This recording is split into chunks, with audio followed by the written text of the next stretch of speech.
ආයුබෝවන් ආදරණීය දරු දැරියනි අපි මීට ප්‍රථම පාඩම් පරිච්ඡේදවලදී 11 වන ඒකකට අදාළ වෙළඳාම හඳුන්වලා දීලා වෙළඳාමේ ප්‍රභේද සහ සිල්ලර වෙළඳාම ගැන පුළුල් විග්‍රහයක් යෙදුණා.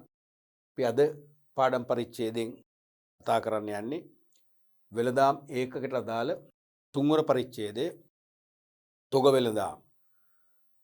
තොග වෙළඳාම සහ ඒ ආශ්‍රිත විෂය නිර්දේශන අනුකූල විශේෂ සංකල්ප සාකච්ඡා කරන්න අද බලාපොරොත්තු වෙනවා. දැන් සිල්ලර වෙළඳාම හා සමානවම අපේ ජීවිතවලට බද්ධ වූ සංකල්පයක් තමයි තොග වෙළඳාම කියන්නේ. Wholesale trade.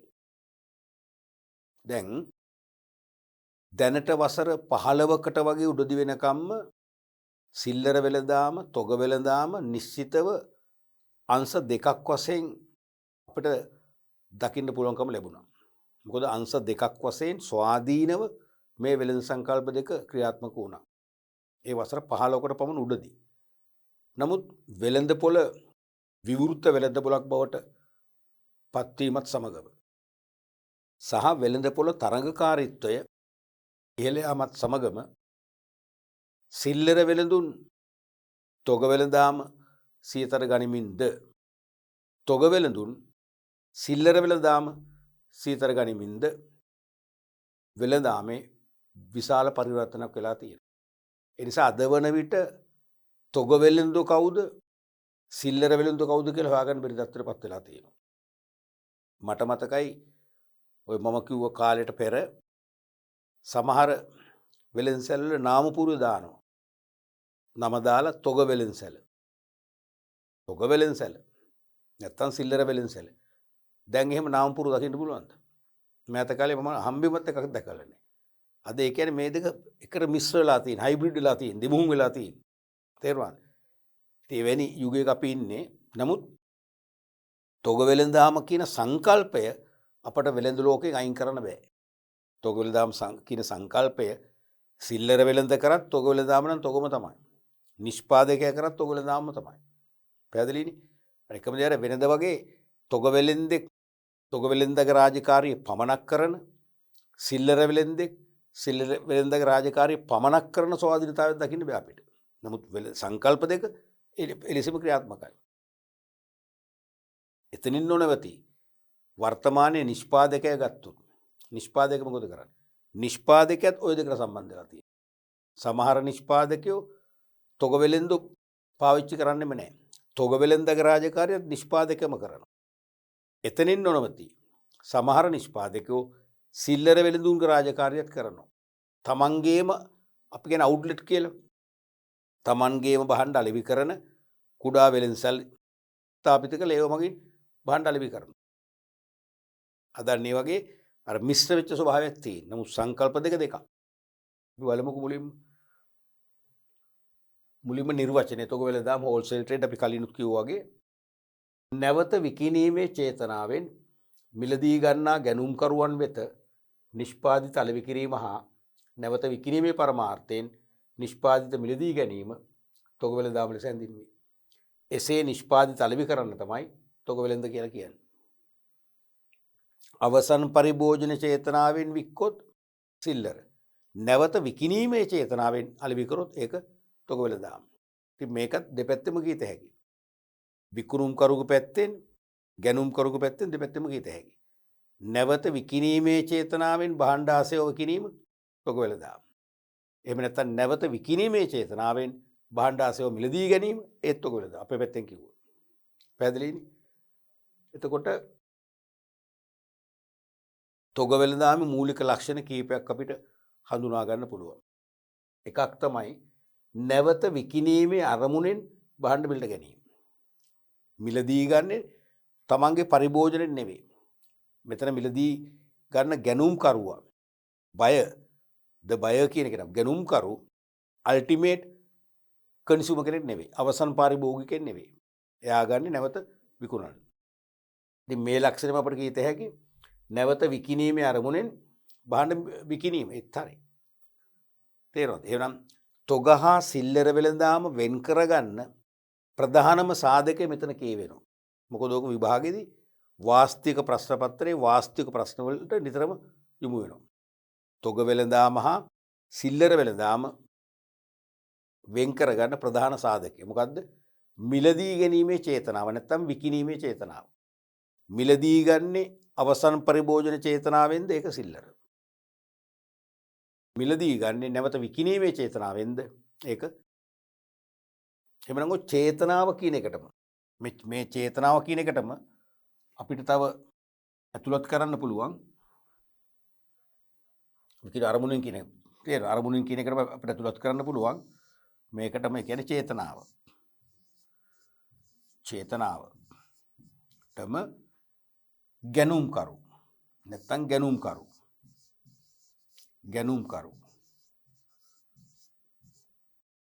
ගැනුම්කරු පාරිභෝගිකයෙක්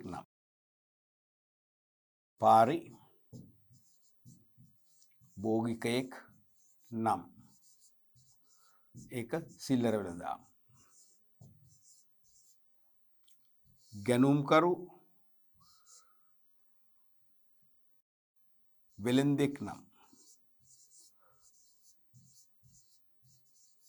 වෙළෙන්දෙක් නම් එය තොග වෙළඳාම.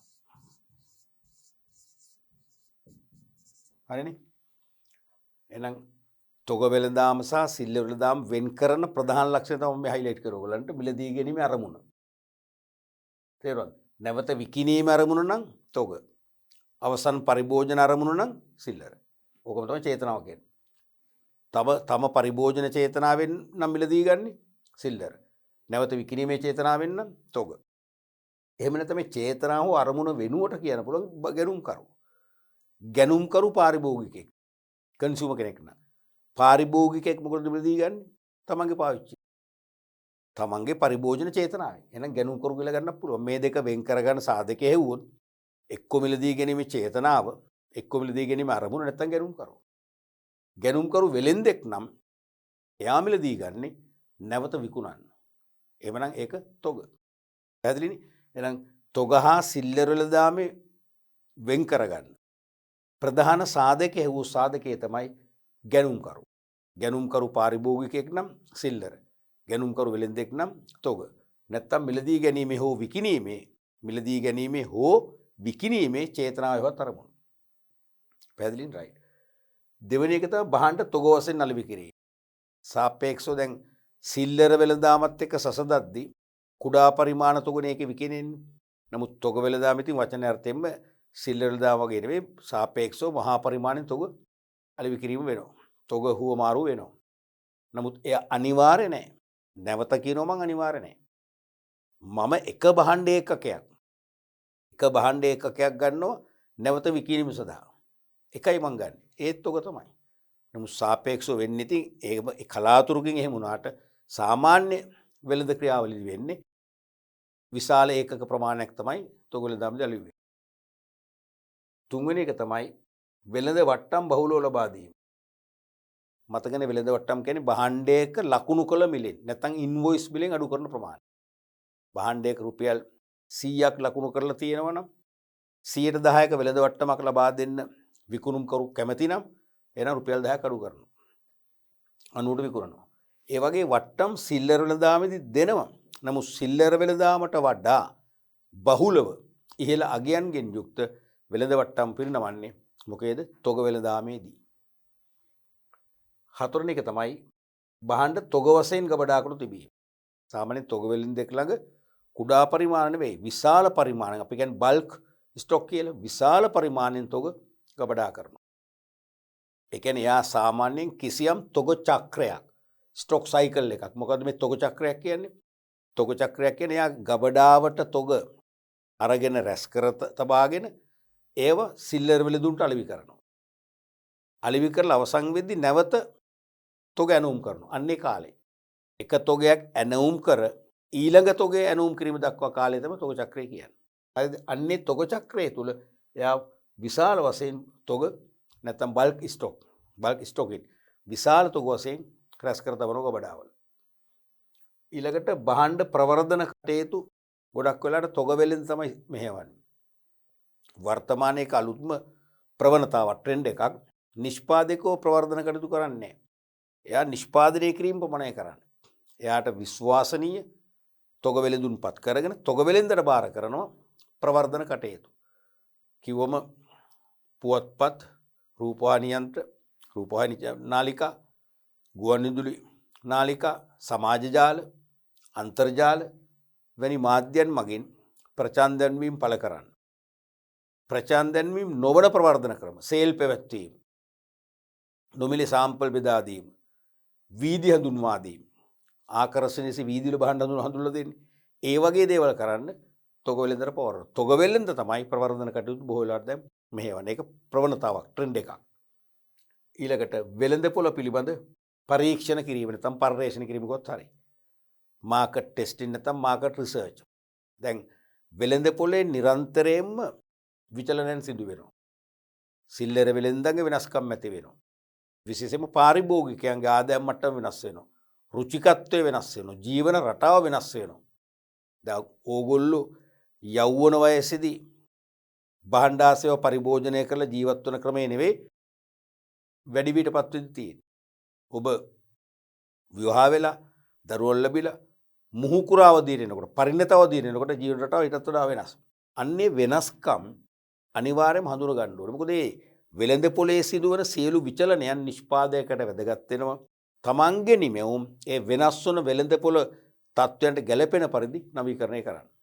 තේරෙනවද? ඒ නිසා අනිවාර්යයෙන්ම නිෂ්පාදකයන් වෙනුවෙන් වෙළඳ පොළ පිළිබඳ පරීක්ෂණ පර්යේෂණ කරලා ඒ තොරතුරු රැස් කරලා නැත්නම් දත්ත රැස් කරලා ඒක විශ්ලේෂණය කරලා තොරතුරු බවට පත් කරලා තීරණ ගන්න පුළුවන් තත්ත්වයට පත් කරලා නිෂ්පාදකයට ලබා දීම තොග වෙළෙන්ද අතින් කෙරෙනවා. ඒක තොග වෙළෙන්දාමේම අංශයක්. තොග වෙළෙන්දාමටම ආවේනික වූ විශේෂ ලක්ෂණයක්. බද්ධ වෙච්ච ලක්ෂණයක්. ඊළඟට තොග ප්‍රවාහණය කර දීම. සාමාන්‍යයෙන් තොග වෙළෙන්දාමේ නියුක්ත තොග වෙළෙන්දන්ගේ තවත් ඔවුන්ටම ආවේනික බද්ධ වූ කාර්යයක් නැත්නම් ලක්ෂණයක් තමයි භාණ්ඩ ප්‍රවාහණය කර දීම. දැනට අවුරුදු 30කට වගේ උඩදී සිල්ලර වෙළෙන්සලක් විවෘත කරනවා නම් ඒ සිල්ලර වෙළෙන්දට අඩුම ගානේ පුංචි වාහනයක්වත් ඕනේ.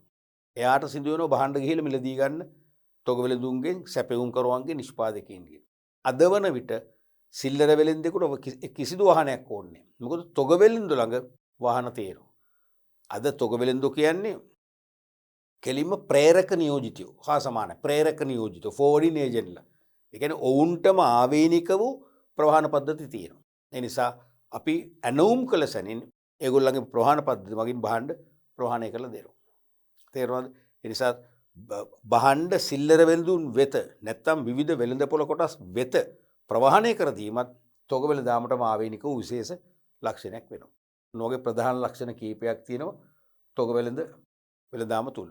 ඊළඟට තව ලක්ෂණයක් අපිට ඇඩ් කරන්න පුළුවන්. තොග වෙළඳ ආයතනයක් ජනාකීර්ණ ප්‍රදේශයක ස්ථානගත වෙන්න ඕනේ.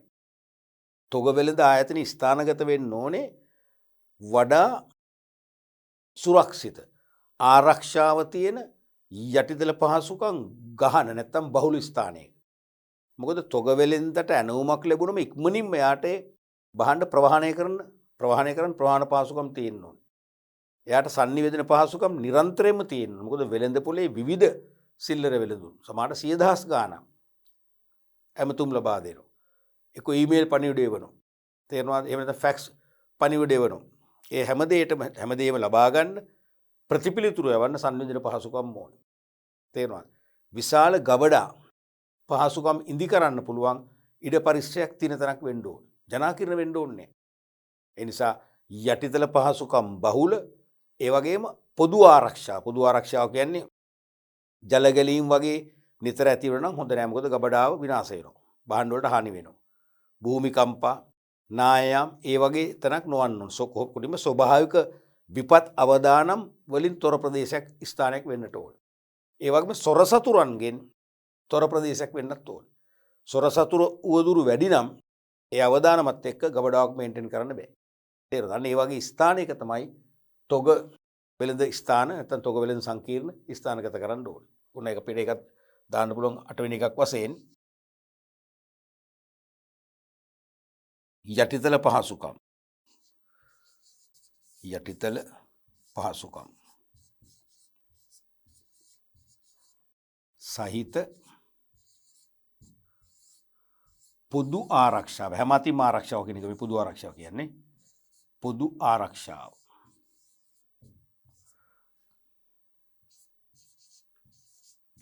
සහිත ස්ථානයක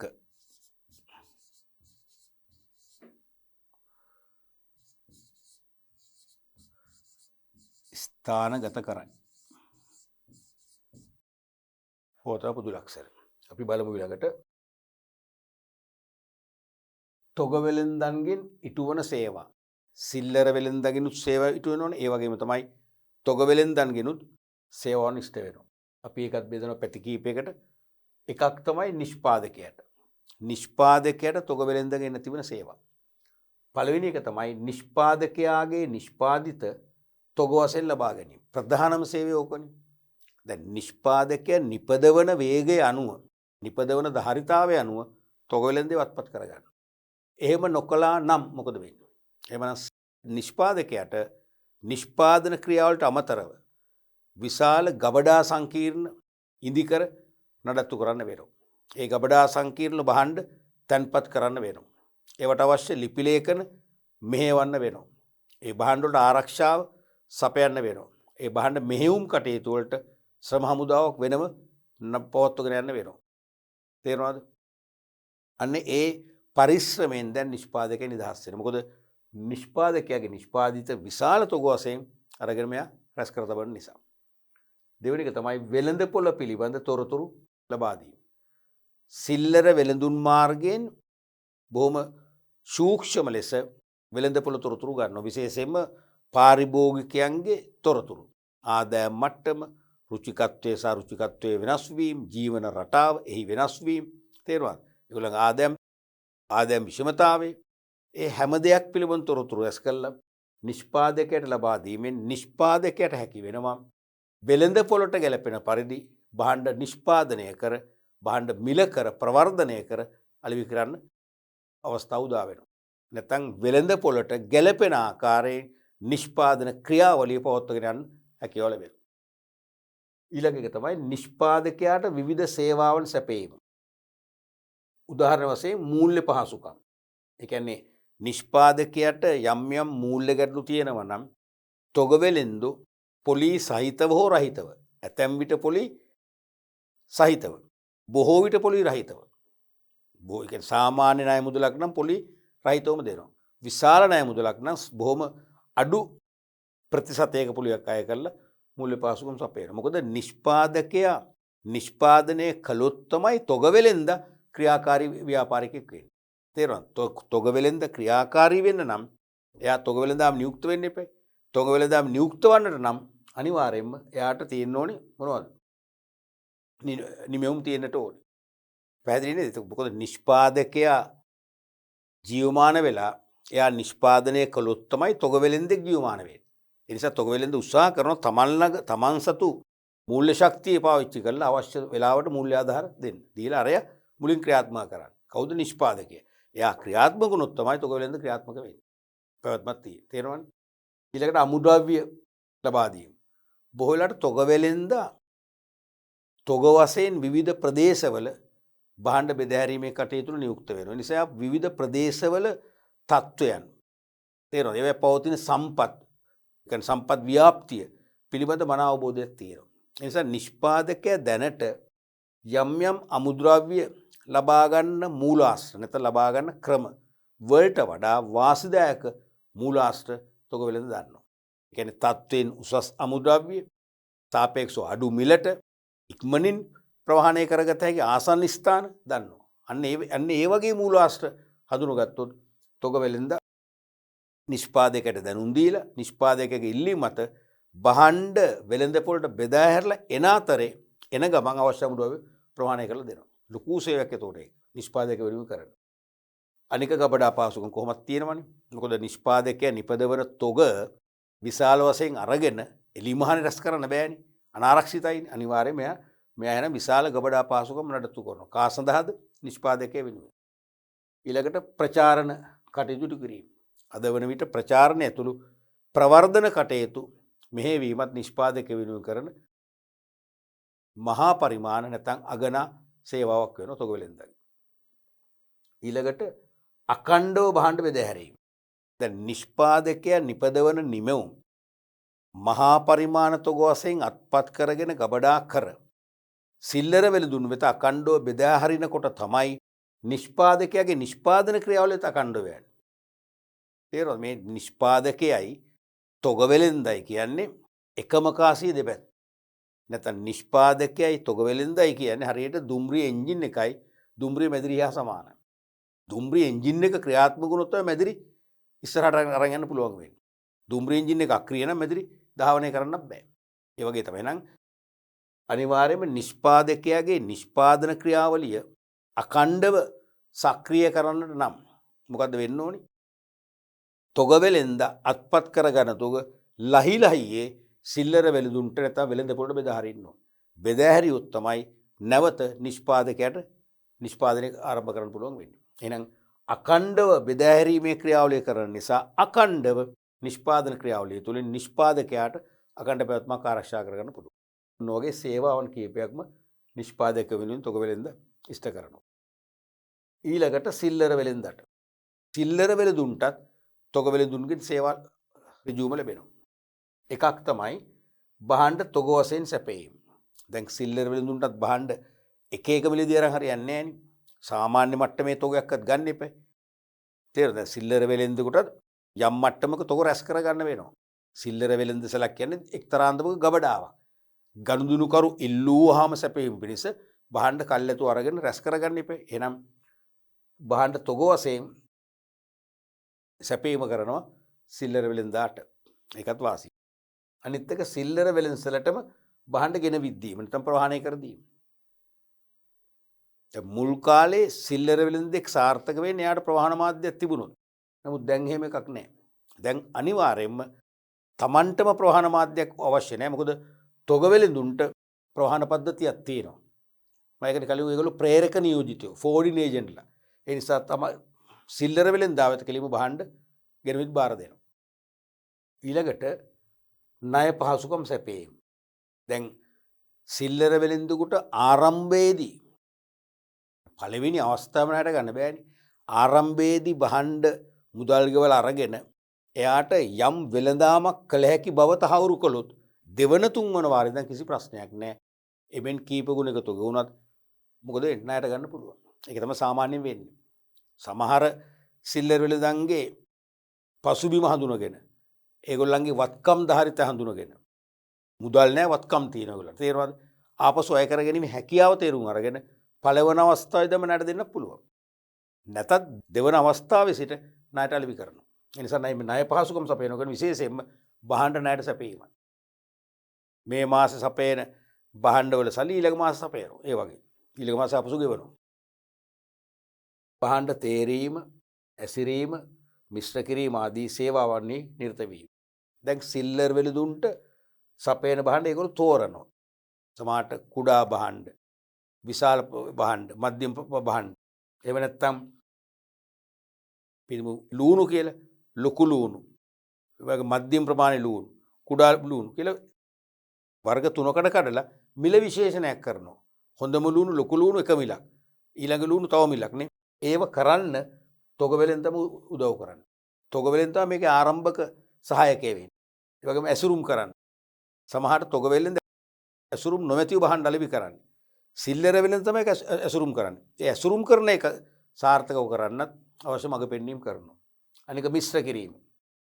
සමහර විට තොග වෙළෙන්දෙක් අපි තුන් ෆර්ටිලයිසර් කියලා, පොහොර කියලා.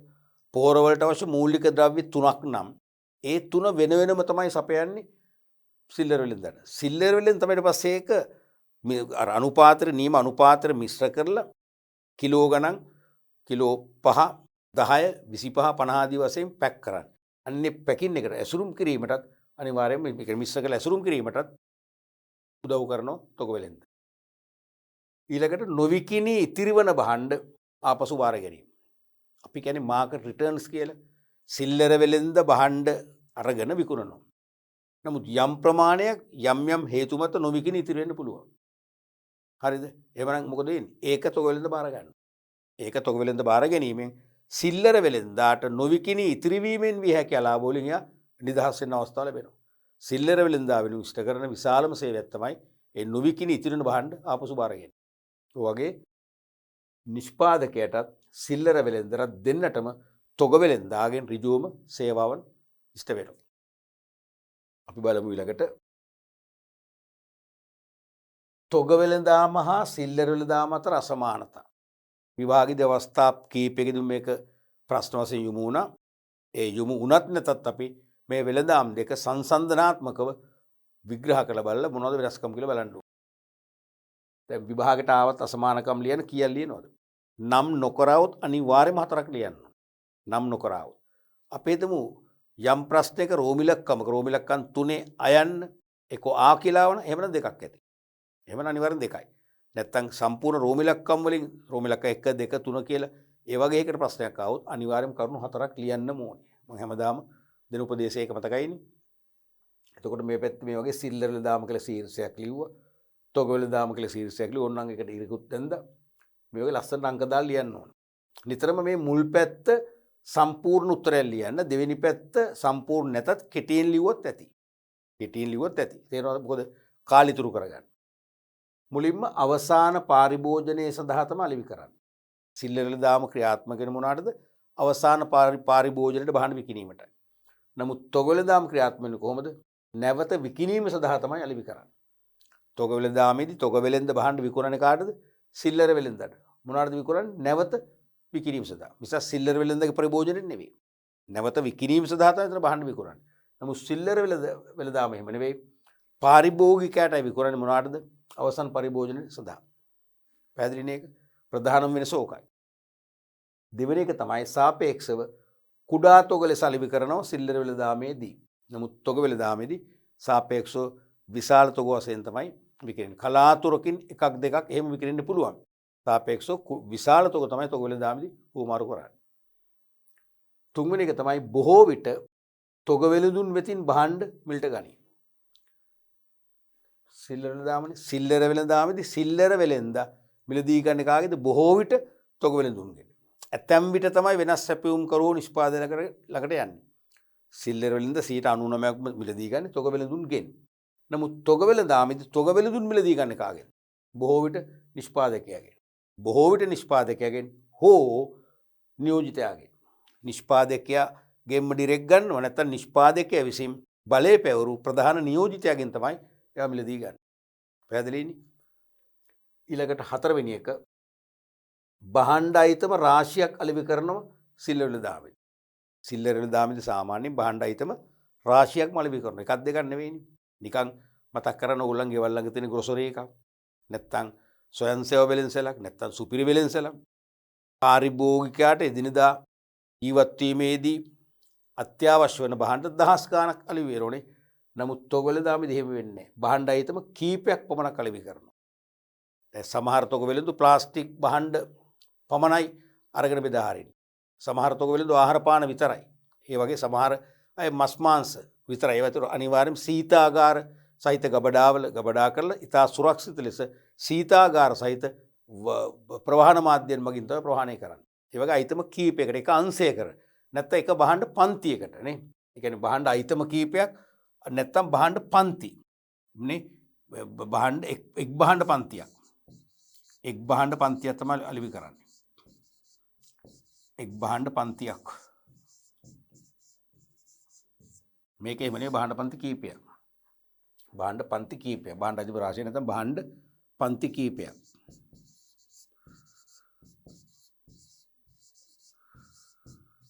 භාණ්ඩ පන්ති කීපයක් අලෙවි කරනවා. ඊළඟට පස්වෙනි එක තොග වෙළෙන්දා සහ පාරිභෝගිකයා අතරමැදියෙකු ලෙස ක්‍රියා කරනවා. කවුද? සිල්ලර වෙළඳාමේදී සිල්ලර වෙළෙන්ද. තොග වෙළෙන්දා සහ පාරිභෝගිකයා අතර මිඩල්මන් අතරමැදියා වෙන්නේ කවුද? සිල්ලර වෙළෙන්ද. තොග වෙළඳාමේදී නිෂ්පාදකයා සහ සිල්ලර වෙළෙන්දා අතරමැදියෙක් වෙන්නේ කවුද? තොග වෙළෙන්ද. නිෂ්පාදකයා සිල්ලර වෙළෙන්දයි අතර පාලම තමයි කවුද? තොග වෙළෙන්ද. මේකෙදි තොග වෙළෙන්දයි පාරිභෝගිකයා අතර පාලම තමයි සිල්ලර වෙළෙන්ද. පැහැදිලිනේ? ඊළඟට අවසන් පාරිභෝගිකයාට සමීප ප්‍රදේශවල ස්ථානගත වෙනවා. ඒ කියන්නේ දැන් අවසන් පාරිභෝගිකයාට දුරස්ථ ප්‍රදේශවල ස්ථානගත කරොත් අපිට ඒගොල්ලෝ පහසුවෙන් ආකර්ෂණය කරන්න බෑ. ඒගොල්ලන්ට පහසුවෙන් එන්න පුළුවන්. ඒගොල්ලෝ ගැවසෙන, ඒගොල්ලන්ට සමීප ප්‍රදේශයක ස්ථානගත වුණොත් තමයි ගනුදෙනු පාරිභෝගිකයාව අපට ගනුදෙනුකරුවෙක් බවට පත් කරගන්න පුළුවන්කම ලැබෙන්නේ. ඒ නිසා අනිවාර්යයෙන්ම පාරිභෝගිකයට සමීප ප්‍රදේශවල තමයි සිල්ලර වෙළඳ ස්ථානගත වෙන්න ඕනේ. නමුත් තොග වෙළඳ ස්ථානයට එහෙම අවශ්‍යතාවයක් නැහැ. ඒකෙදි සෙසු තොග වෙළඳුන් ක්‍රියාත්මක වන යටිදල පහසුකම් සුලභ ස්ථානයක ස්ථානගත වීම තමයි අත්‍යවශ්‍යයි. සාමාන්‍යයෙන් වෙන්න ඕනේ ඒකනේ. සෙසු තොග වෙළඳු ක්‍රියාත්මක වෙන්නේ කොහේද? ඒ පරිසරයේම තමයි අපිත් ස්ථානගත වෙන්න. දැන් බලන්න අපි පිටකොටුව ගත්තා. පිටකොටුවේ එක එක ස්ට්‍රීට් වල එක එක වීදිවල තොග වෙළඳ ආයතන පොලිමර තියෙනවානේ. ඒක හරි. මොකද හේතුව ගනුදෙනුකරුවෝ බොහොම ලේසියෙන් ආකර්ෂණය වෙන්නේ එවැනි ස්ථානවලට. මොකද එක තොග වෙළඳෙක්ගෙන් නැත්නම් ඊළඟ තොග වෙළඳගෙන්. නැත්නම් ඊළඟ කෙනාගෙන් ගන්න පුළුවන්. නැත්නම් Tamanට අවශ්‍ය මහා පරිමාණ තොග ප්‍රමාණය එක්කෙනෙක්ගෙන් බැර දෙන්නෙක්ගෙන් ගන්න පුළුවන්. ඒ නිසා සෙසු තොග වෙළඳුන් ක්‍රියාත්මක වන ස්ථානගත වන ඒ වගේම යටිදල පහසුකම් තියෙන සුරක්ෂිත ස්ථානයක තමයි ස්ථානගත වෙන්න ඕනේ. පාරිභෝගිකයට සමීප වෙන්න ඕනේ නැහැ. මොකද තොග වෙළඳගේ කාර්යය පාරිභෝගික භාණ්ඩ විකිරීම නෙවෙයි. තොග වෙළඳගේ කාර්ය වෙන්නේ පාරිභෝගිකට අලෙවි කිරීම නොවේනේ. ඒ නිසා පාරිභෝගිකට සමීප වෙන්න ඕනේ නැහැ. නමුත් සිල්ලර වෙළඳගේ කාර්ය පාරිභෝගිකට සමීප වීම නිසා පාරිභෝගික සමීපයේම තමයි ස්ථානගත වෙන්න ඕනේ. පැහැදිලිද? රයිට්. ඊළඟට 7 වෙනි එක. භාණ්ඩ ප්‍රදර්ශනය කිරීම අත්‍යවශ්‍ය වෙනවා සිල්ලර වෙළඳාමේ. භාණ්ඩ ප්‍රදර්ශනය කරන්නම ඕනේ. මොකද පාරිභෝගිකෝ සිල්ලර වෙළඳසැලට ඇවිල්ලා එනකොටම එයාට සමස්ත භාණ්ඩ පිළිබඳ දැක්මක් තියෙන්න ඕනේ. දැක්මක් ඇති වෙන්න ඕනේ. එහෙම දැක්මක් හැඟීමක් ආවොත් තමයි එයාට මතක් වෙන්නේ දැන් මම තව මොනවද ගන්න ඕනේ. තව මොනවද අපේ නිවසට අඩු කියලා මතක් කරලා ගන්න එතකොටනේ. ඒ නිසා ප්‍රදර්ශනය කරන්න. භාණ්ඩ සංගෝගන ඉඳලා හරියන්නේ නැහැ. නමුත් තොග වෙළඳාමට ඒක අත්‍යවශ්‍ය වෙන්නේ නැහැ. පාරිභෝගික නෙවෙයිනේ ඉන්නේ. තොග වෙළඳ විසින්ම භාණ්ඩ ප්‍රවාහනය කර දෙනවා සිල්ලර වෙළඳට. එක්කෝ පැමිණෙන සිල්ලර වෙළඳට අලෙවි කිරීමයි කරන්නේ. භාණ්ඩ ප්‍රදර්ශනයක් අත්‍යවශ්‍ය වෙන්නේ නැහැ. ඊළඟට සාපේක්ෂව සුළු ප්‍රාග්ධනයකින් ආරම්භ කරන්න පුළුවන් සිල්ලර වෙළඳාම. තොග වෙළඳාමක් නම් විශාල ප්‍රාග්ධනයක් අවශ්‍යයි. විශාල ගබඩා පරිශ්‍රයක් ඉදි කරන්න ඕනේ. ඒවට සමහරට ඉඩමක් නැත අපිට ඉඩම සල්ලි වලට ගන්න වෙනවා. එක්ක බද්දර ගන්න වෙනවා. තේරෙනවද? ඒව ගොඩනැගිලි ඉදි කරත් ඒකට පස්සේ ආරක්ෂාව යොදන්න ඕනේ. නමුත් සිල්ලර වෙළඳසැලේ එහෙම තමන්ටම අයත් පුංචි ගොඩනැගිල්ලක් තියෙනවා නම් ඒක ඇත්තරම තමන්ට පුළුවන් බොහොම සුළු ප්‍රාග්ධනයකින් ආරම්භ කරලා පවත්වාගෙන යන්න. ඔන්නෝගේ අසමානකම් කීපයක් විදිහට 4ක්ම ලියන්න ඕනේ විභාගයට අසමානකම් ලියන්න આવොත්. පැහැදිලිනේ? රයිට්. ඊළඟට තොග වෙළඳුන් වර්ග. තොග වෙළඳුන් වර්ග.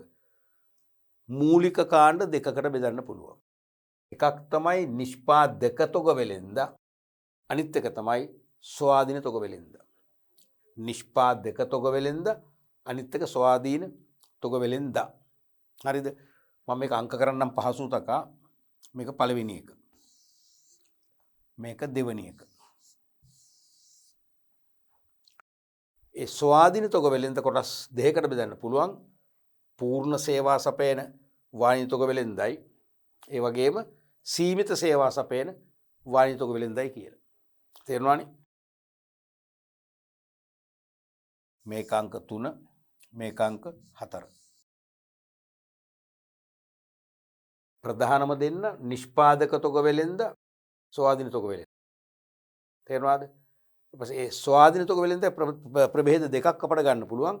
පූර්ණ සේවා සපයන වාණිජ තොග වෙළඳුන්, සීමිත සේවා සපයන වාණිජ තොග වෙළඳුන්. දැන් නිෂ්පාදක තොග වෙළඳ කියන්නේ නිෂ්පාදකයා විසින්ම තොග වෙළඳ කටයුතු මෙහෙවනවා. නිෂ්පාදකයා විසින්ම තොග වෙළඳ කටයුතු මෙහෙවනවා. කියන්නේ බාහිරින් තොග වෙළඳෙක් සම්බන්ධ කරගෙන නැහැ. නිෂ්පාදකයා නිපදවනවා. අනික් අතින් එයා වෙනම අපේ තමු බෙදාහැරීමේ අංශයක් පවත්වගෙන ගිහිල්ලා තොග වෙළෙන්දෙක් වශයෙන් සිල්ලර වෙළඳුන්ට භාණ්ඩ බෙදාහැරීමේ රාජකාරිය යාම කරනවා. එහෙනම් නිෂ්පාදකයා තොග වෙළෙන්දගේ භූමිකාවෙත් ඉන්නවා. එයා භූමිකා දෙකයි. එකක් නිෂ්පාදකයා කියන භූමිකාව නැත්නම් රෝල් එක, අනිත් එක තොග වෙළෙන්ද කියන භූමිකාව. පැහැදිලිනේ? එහෙම කියද්දී අපි කියන්නේ නිෂ්පාදක තොග වෙළෙන්ද. ඒතර වෙනම කෙනෙක් නෑ නිෂ්පාදකයා තොග වෙළෙන්ද. මෙතන කියන්නේ ස්වාධීන තොග වෙළෙන්ද. ඒ කියන්නේ නිෂ්පාදකයා වෙනයි තොග වෙළෙන්ද වෙනයි. ඒ කියන්නේ බාහිරින් තොග වෙළෙන්දෙක් සම්බන්ධ කරගන්න. බාහිරින් ගිවිසගත්ත තොග වෙළෙන්දෙක් ලවා තමයි තමන්ගේ නිෂ්පාදිත වෙළෙඳ පොළට නැත්තම් සිල්ලර වෙළඳුන්ට බෙදා හරින්නේ. එයා තමයි ස්වාධීන තොග වෙළෙන්ද කියන්නේ. එයාටම කියන අපි වාණිජ තොග වෙළෙන්ද කියලා. වාණිජ තොග වෙළෙන්ද කියලාත් කියනවා. මොකද හේතුව එයා අනිවාර්යයෙන්ම සේවාවක් සපයලා ලාභයක් අපේක්ෂා කරනවා. ඒ නිසා මෙයාට අපි වාණිජ තොග වෙළෙන්ද කියලා භාවිතා කරන්න පුළුවන්. වාණිජ තොග වෙළෙන්ද.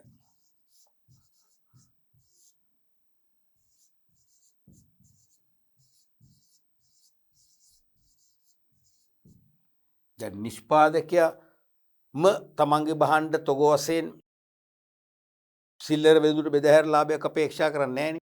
අරන භාණ්ඩ කොහොමද විකුණ ගන්න. නමුත් මෙයා එහෙම නෙවෙයි. මෙයා බාහිරින් බඳව ගන්න තොග වෙළෙන්දෙක්. බාහිරින් යොදව ගන්න සම්බන්ධ කරගන්න තොග වෙළෙන්දෙක්. එහෙම තොග වෙළෙන්දෙක් එයා තොග වෙළඳාමේ යෙදීමෙන් ලාභයක් අපේක්ෂා කරන නිසා තමයි වාණිජ තොග වෙළෙන්ද කියලා විවහාර කරන්නේ. පැහැදිලිනේ? එතකොට අපිට මේක කෙටියෙන් ඔන්න ලියා ගන්න පුළුවන් ඔබට.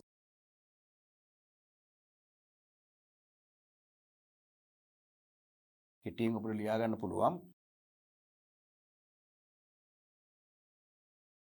අංක 1 නිෂ්පාදක තොග වෙළෙන්ද. ඒ කියන්නේ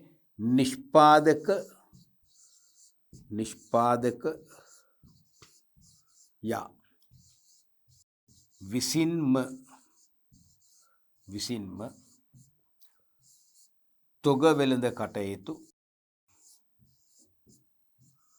තොග වෙළෙඳ කටයුතු මෙහෙයවීම. පැහැදිලිනේ? බාහිර කෙනෙක් නැහැ. අංක 2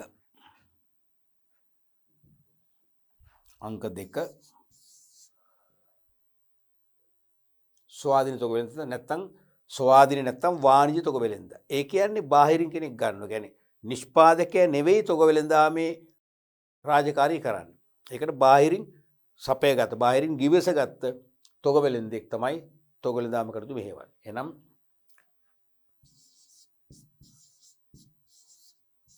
බාහිරින් ගිවිසගත්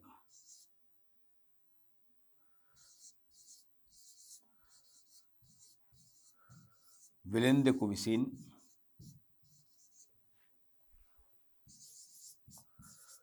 තොග වෙළෙඳ කටයුතු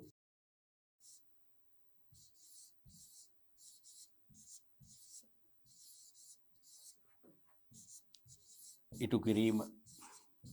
එයා තමයි ස්වාධීන නැත්නම් වාණිජ තොග වෙළෙන්ද කියන්නේ. ඒතරේ ස්වාධීන තොග වෙළෙන්දගේ ප්‍රභේද දෙකක් තියෙනවා. ඒකට අපි බෙදුවේ එකක් පූර්ණ සේවා සපයන වාණිජ තොග වෙළෙන්දෝ, අනික සීමිත සේවා සපයන වාණිජ තොග වෙළෙන්දෝ. තේරුණාද? මේ පූර්ණ සේවා සපයන වාණිජ තොග වෙළෙන්දු කියන්නේ නිෂ්පාදකයන් වෙනුවෙන් සිල්ලර වෙළඳුන්ට තොග වශයෙන් භාණ්ඩ බෙදා හැරීම කියන මූලික කාර්යය. කියන්නේ මේන් රෝල් එක. තේරුණාද? නිෂ්පාදකයන් වෙනුවෙන් සිල්ලර වෙළඳුන්ට තොග වශයෙන් භාණ්ඩ බෙදා හැරීම. ඒක තමයි තොග වෙළෙන්දගේ මූලික කාර්යය. ඒ කරන අතරම නිෂ්පාදකයින්ට අමතර සේවා රැසක් ඉටු කරනවා. නිෂ්පාදක වෙනුවෙන් සිල්ලර වෙළඳුන්ට තොග වශයෙන් භාණ්ඩ බෙදා හැරීම කියන ප්‍රධාන කාර්යය ඉටු කරන අතරම නැත්නම් ඊට අමතරව තව අමතර සේවා රැසක් ඉෂ්ට කරනවා. ගබඩා පහසුකම් සපයනවා. මූල්‍ය පහසුකම් සපයනවා. භාණ්ඩ ඇසිරීමේ කටයුතු ඉෂ්ට කරනවා. ලේබල් කිරීම කරනවා. සන්නම් කිරීම කරනවා. ප්‍රචාරණය ඇතුළු ප්‍රවර්ධන කටයුතු මෙහෙවනවා. තේරුණාද? උන්වගේ සේවාවන් කීපයක් රාශියක්ම සලසනවා නම් අපි ඒක නිෂ්පාදකයාට අවශ්‍ය මූලික සේවා සියල්ලම සපයනවද තොග වෙළෙන්දයා තමයි පූර්ණ සේවා සපයන වාණිජ තොග වෙළෙන්ද කියන්නේ. මේක තේරෙන හතරවෙනි එක. සීමිත සේවා සපයන වාණිජ තොග වෙළඳුන් කියන්නේ අර්ථෙම තේරෙනවානේ. ඒ කියන්නේ සිල්ලර වෙළඳුන්ට භාණ්ඩ තොග වශයෙන් සැපයීමට අමතරව නිෂ්පාදකයාට අවශ්‍ය ප්‍රධාන සේවාවන් එකක් දෙකක් විතර අපි තුන් ගබඩා කිරීමයි ප්‍රවර්ධනය එච්චර වෙනම කරන්නේ. ඒ වගේ එකක් දෙකක් පමණ සපයනවා නම් අන්න ඒවට එයාට කියනවා සීමිත සේවා සපයන වාණිජ තොග වෙළඳුන් කියලා. පැහැදිලිනේ? ඒක මේ වගේ නෝට් කරගන්න පුළුවන් ඕගොල්ලන්ට.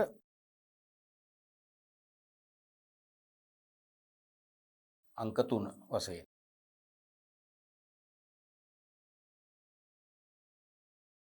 අංක 3 වශයෙන්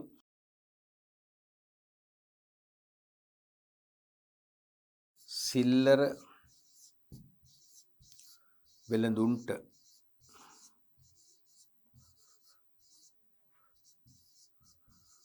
භාණ්ඩ බෙදා හැරීමට අමතරව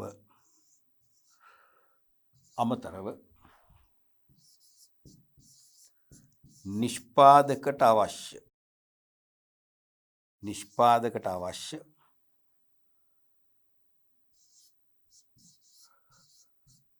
සේවාවන් රැසක්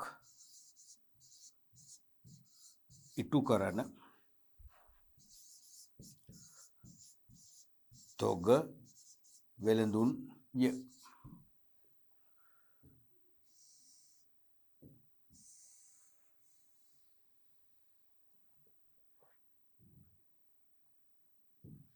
එතකොට 4න් කියන්නේ සේවා කීපයක් විතරයි. සිල්ලර වෙළඳුන්ට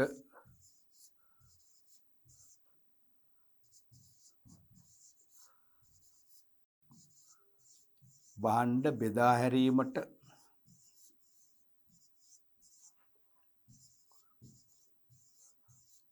අමතරව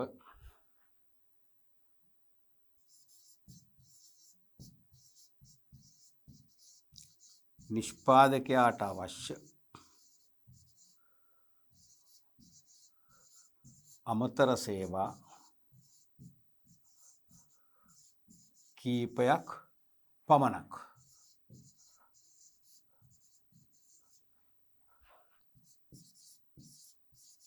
සපයන තොග වෙළඳුන්ය. පැහැදිලිනේ? ඔය වගේ මූලික වර්ග 4ක් ක්‍රියාත්මක වෙනවා. අපි බලමු ඊළඟ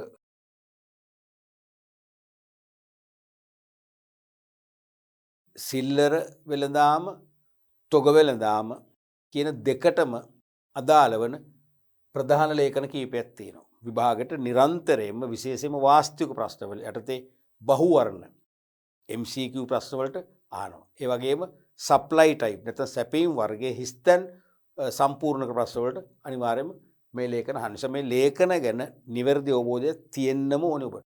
පැහැදිලිද? පළවෙනි එක මිල විමසුම price requisition මිල විමසුම.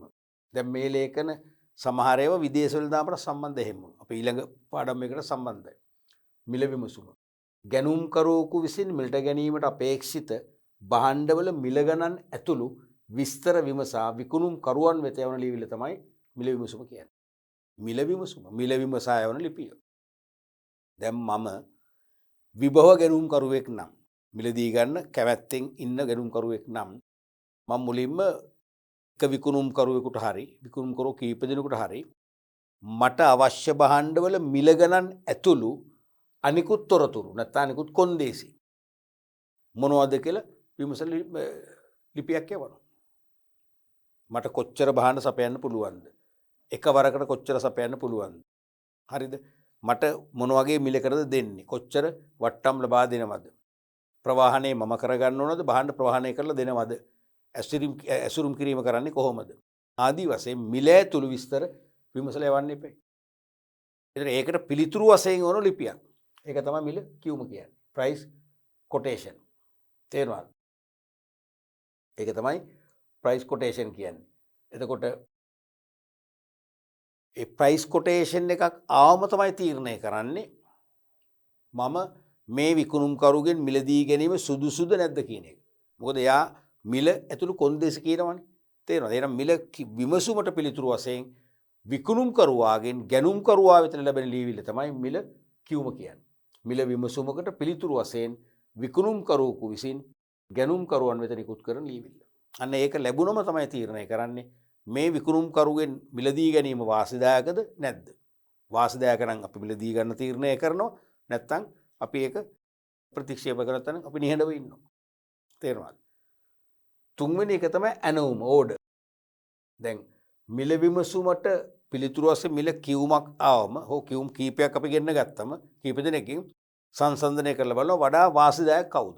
වාසිදායක සැපයුම්කරුවෙන් මිලදී ගන්න තීරණය කරනවා. මිලදී ගන්න ගත යුතුයි කියලා තීරණය කරාම විකුණුම්කරුට ඒක දැනෙනවද? නැහැ. එහෙම දැනෙන්නේ නැහැනේ.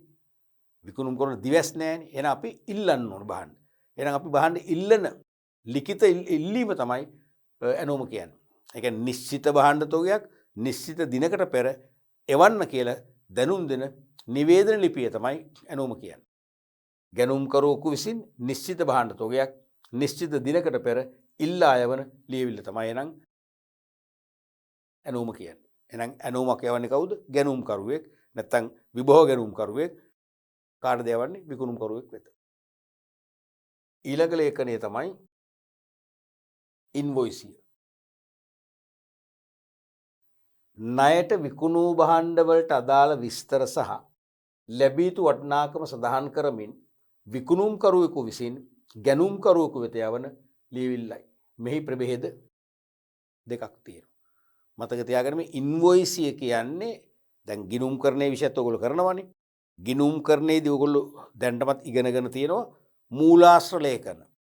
source documents නැත්නම් ප්‍රාථමික ලේඛන මතකනේ. ඒ කියන්නේ ගනුදෙනුවක් සිදු වුවහම ඒ ගනුදෙනුවට අදාළ තොරතුරු ඇතුළත් කරන ප්‍රථම ලියවිලි තමයි මූලාශ්‍ර ලේඛන කියන්නේ. දැන් ගනුදෙනුවක් සිදු කරන විටම ලෙජරේ ගිණුම්ගත කරලා ශේෂ පිරිසුම් හදලා අවසාන ගිණුම් හදන්න බෑනේ. එහෙනම් ගනුදෙනුවක් සිදු වන විටම ගිණුම් කරන ක්‍රියාවලියට විධිමත්ව සම්බන්ධ කරගන්නා තෙක් ඒ ගනුදෙනුවට අදාළ තොරතුරු අන්තර්ගත කරන ලේඛනය තමයි ප්‍රාථමික ලේඛන කියන්නේ. එහෙනම් ණයට විකුණුම් සිදු කළ වහාම ඒ ණයට විකුණුම් පිළිබඳ තොරතුරු අන්තර්ගත කරන ලේඛනය තමයි මතක තියාගන්න ඉන්වොයිසිය. හරිද? මේකේ මේ ණයට විකුණූ කතාව එන්න මොන ඉන්වොයිසි ලියද්දි. මොකද අත්පිට විකුණුම් වලට මේක අදාළ නැහැ. අත්පිට විකුණුම් වලට මේක අදාළ වෙන්නෙම නැහැ. තේරුණාද? අත්පිට විකුණුම් වලට ඉන්වොයිසි සම්බන්ධ නැහැ. ණයට විකුණුම් වලට අදාළ මූලාශ්‍ර ලේඛනය. එනම් ණයට විකුණුම් සිදු කළ වහාම ඒ ණයට විකුණුම් පිළිබඳ ගනුදෙනු වල විස්තර ඇතුළත් කරන ප්‍රථම ලේඛනය තමයි ඉන්වොයිසි. ඒකයි මම මේක හයිලයිට් කරේ. ණයට විකුණු භාණ්ඩ වලට අදාළ විස්තර සහ ඒ කියන්නේ විකුණු භාණ්ඩ වර්ගය, ප්‍රමාණය, ඒකක මිල, ඒ වගේම ලැබිය යුතු මුළු වටිනාකම ප්‍රදාන කරමින් විකුණුම්කරුවෙකු විසින් ගැනුම්කරුවෙකු වෙත යවන ලියවිල්ල. ඒතර මේ ඉන්වොයිසිය සඳහන් මුදල ගැනුම්කරුව ගෙවීමට නීතියෙන් බෙදලා ඉන්නවා. ඕකේ ප්‍රභේද දෙකක් තියෙනවා. එකක් සාමාන්‍ය ඉන්වොයිසිය, අනික නාම මාත්‍ර ඉන්වොයිසිය. General invoice and nominal invoice කියලා. සාමාන්‍ය ඉන්වොයිසිය කියන්නේ ස්ථිර මිලක් දක්වා ඇති ඉන්වොයිසිය. ඒ කියන්නේ මම භාණ්ඩ ණයට වික්කට පස්සේ මම යවනවා සාමාන්‍ය ඉන්වොයිසියක්.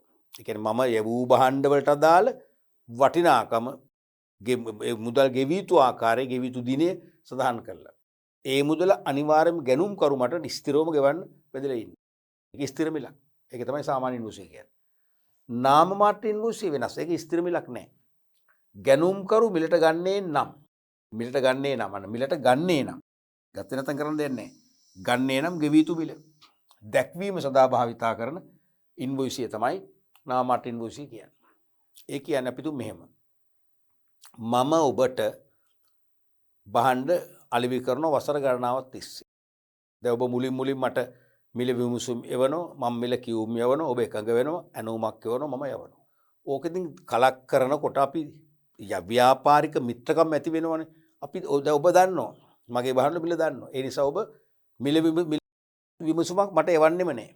ඒ නිසා මගේ මිල කියුමක් එවෙන්නෙම නැහැ. කෙලින්ම ඔබ ඕඩර් එවනවා. ඇනෝම එවනවා. ඔබ කෙලින්ම ඇනෝම් කරනවා. දැන් නමුත් අවුරුද්දක් දෙකක් ගියාම ඒ වගේ කාලයක් ගියාම මගේ භාණ්ඩවල මිල මට වැඩි කරන්න වෙනවා. මොකද මම නිෂ්පාදකයෙක් නම් මම අමුද්‍රව්‍ය මිල දී ගන්න වැඩි මිලකට. ලේබර් කොස්ට් එක වැඩි වෙලා. තේරෙනවද? ශ්‍රම පිරිවෙය වැඩි. හැම අතින්ම මට ඒක දරන්න බෑ. ඒ නිසා මම මිල වැඩි කරා. දැන් ඔබ දැන් ඇනෝමක් කරන්නේ පරණ මිලම හිතේ තියාගන්නේ. නමුත් දැන් මිල වැඩි වෙලා. මම මේ වැඩි මිලක් කියන එක දැනුම් දෙන්න තමයි මේ නාමත් රිනුසි පාවිච්චි කරන්නේ. මොකද දැනුම් නොදී යවුවොත් ඔබ බලාපොරොත්තු වෙන්නේ පරණ මිලයි. මට ඔබ පරණ මිල කිව්වොත් මොකද වෙන්නේ? මට ඒක ලොකු ප්‍රශ්නයක් වෙනවා. මම ඒක ඒ පරණ මිල මදි දැන් මම දැන් මිල වැඩි කරා කියලා පස්සේ කියන්නේ ගියොත් එහෙම ඔබ සමහරට මට ඒකට විරෝධයක් දක්වන්න පුළුවන්. අන්න ඒ නිසා මේ වගේ අවස්ථාවක මොකද කරන්නේ මම දැන් ඔබ පුරුද්දට නෙවන්නේ පරණ මිලම ඇති කියලා හිතාන නෙවන්නේ මම අන්න එතකොට යවනවා නාමාර්ටින් මුසිය.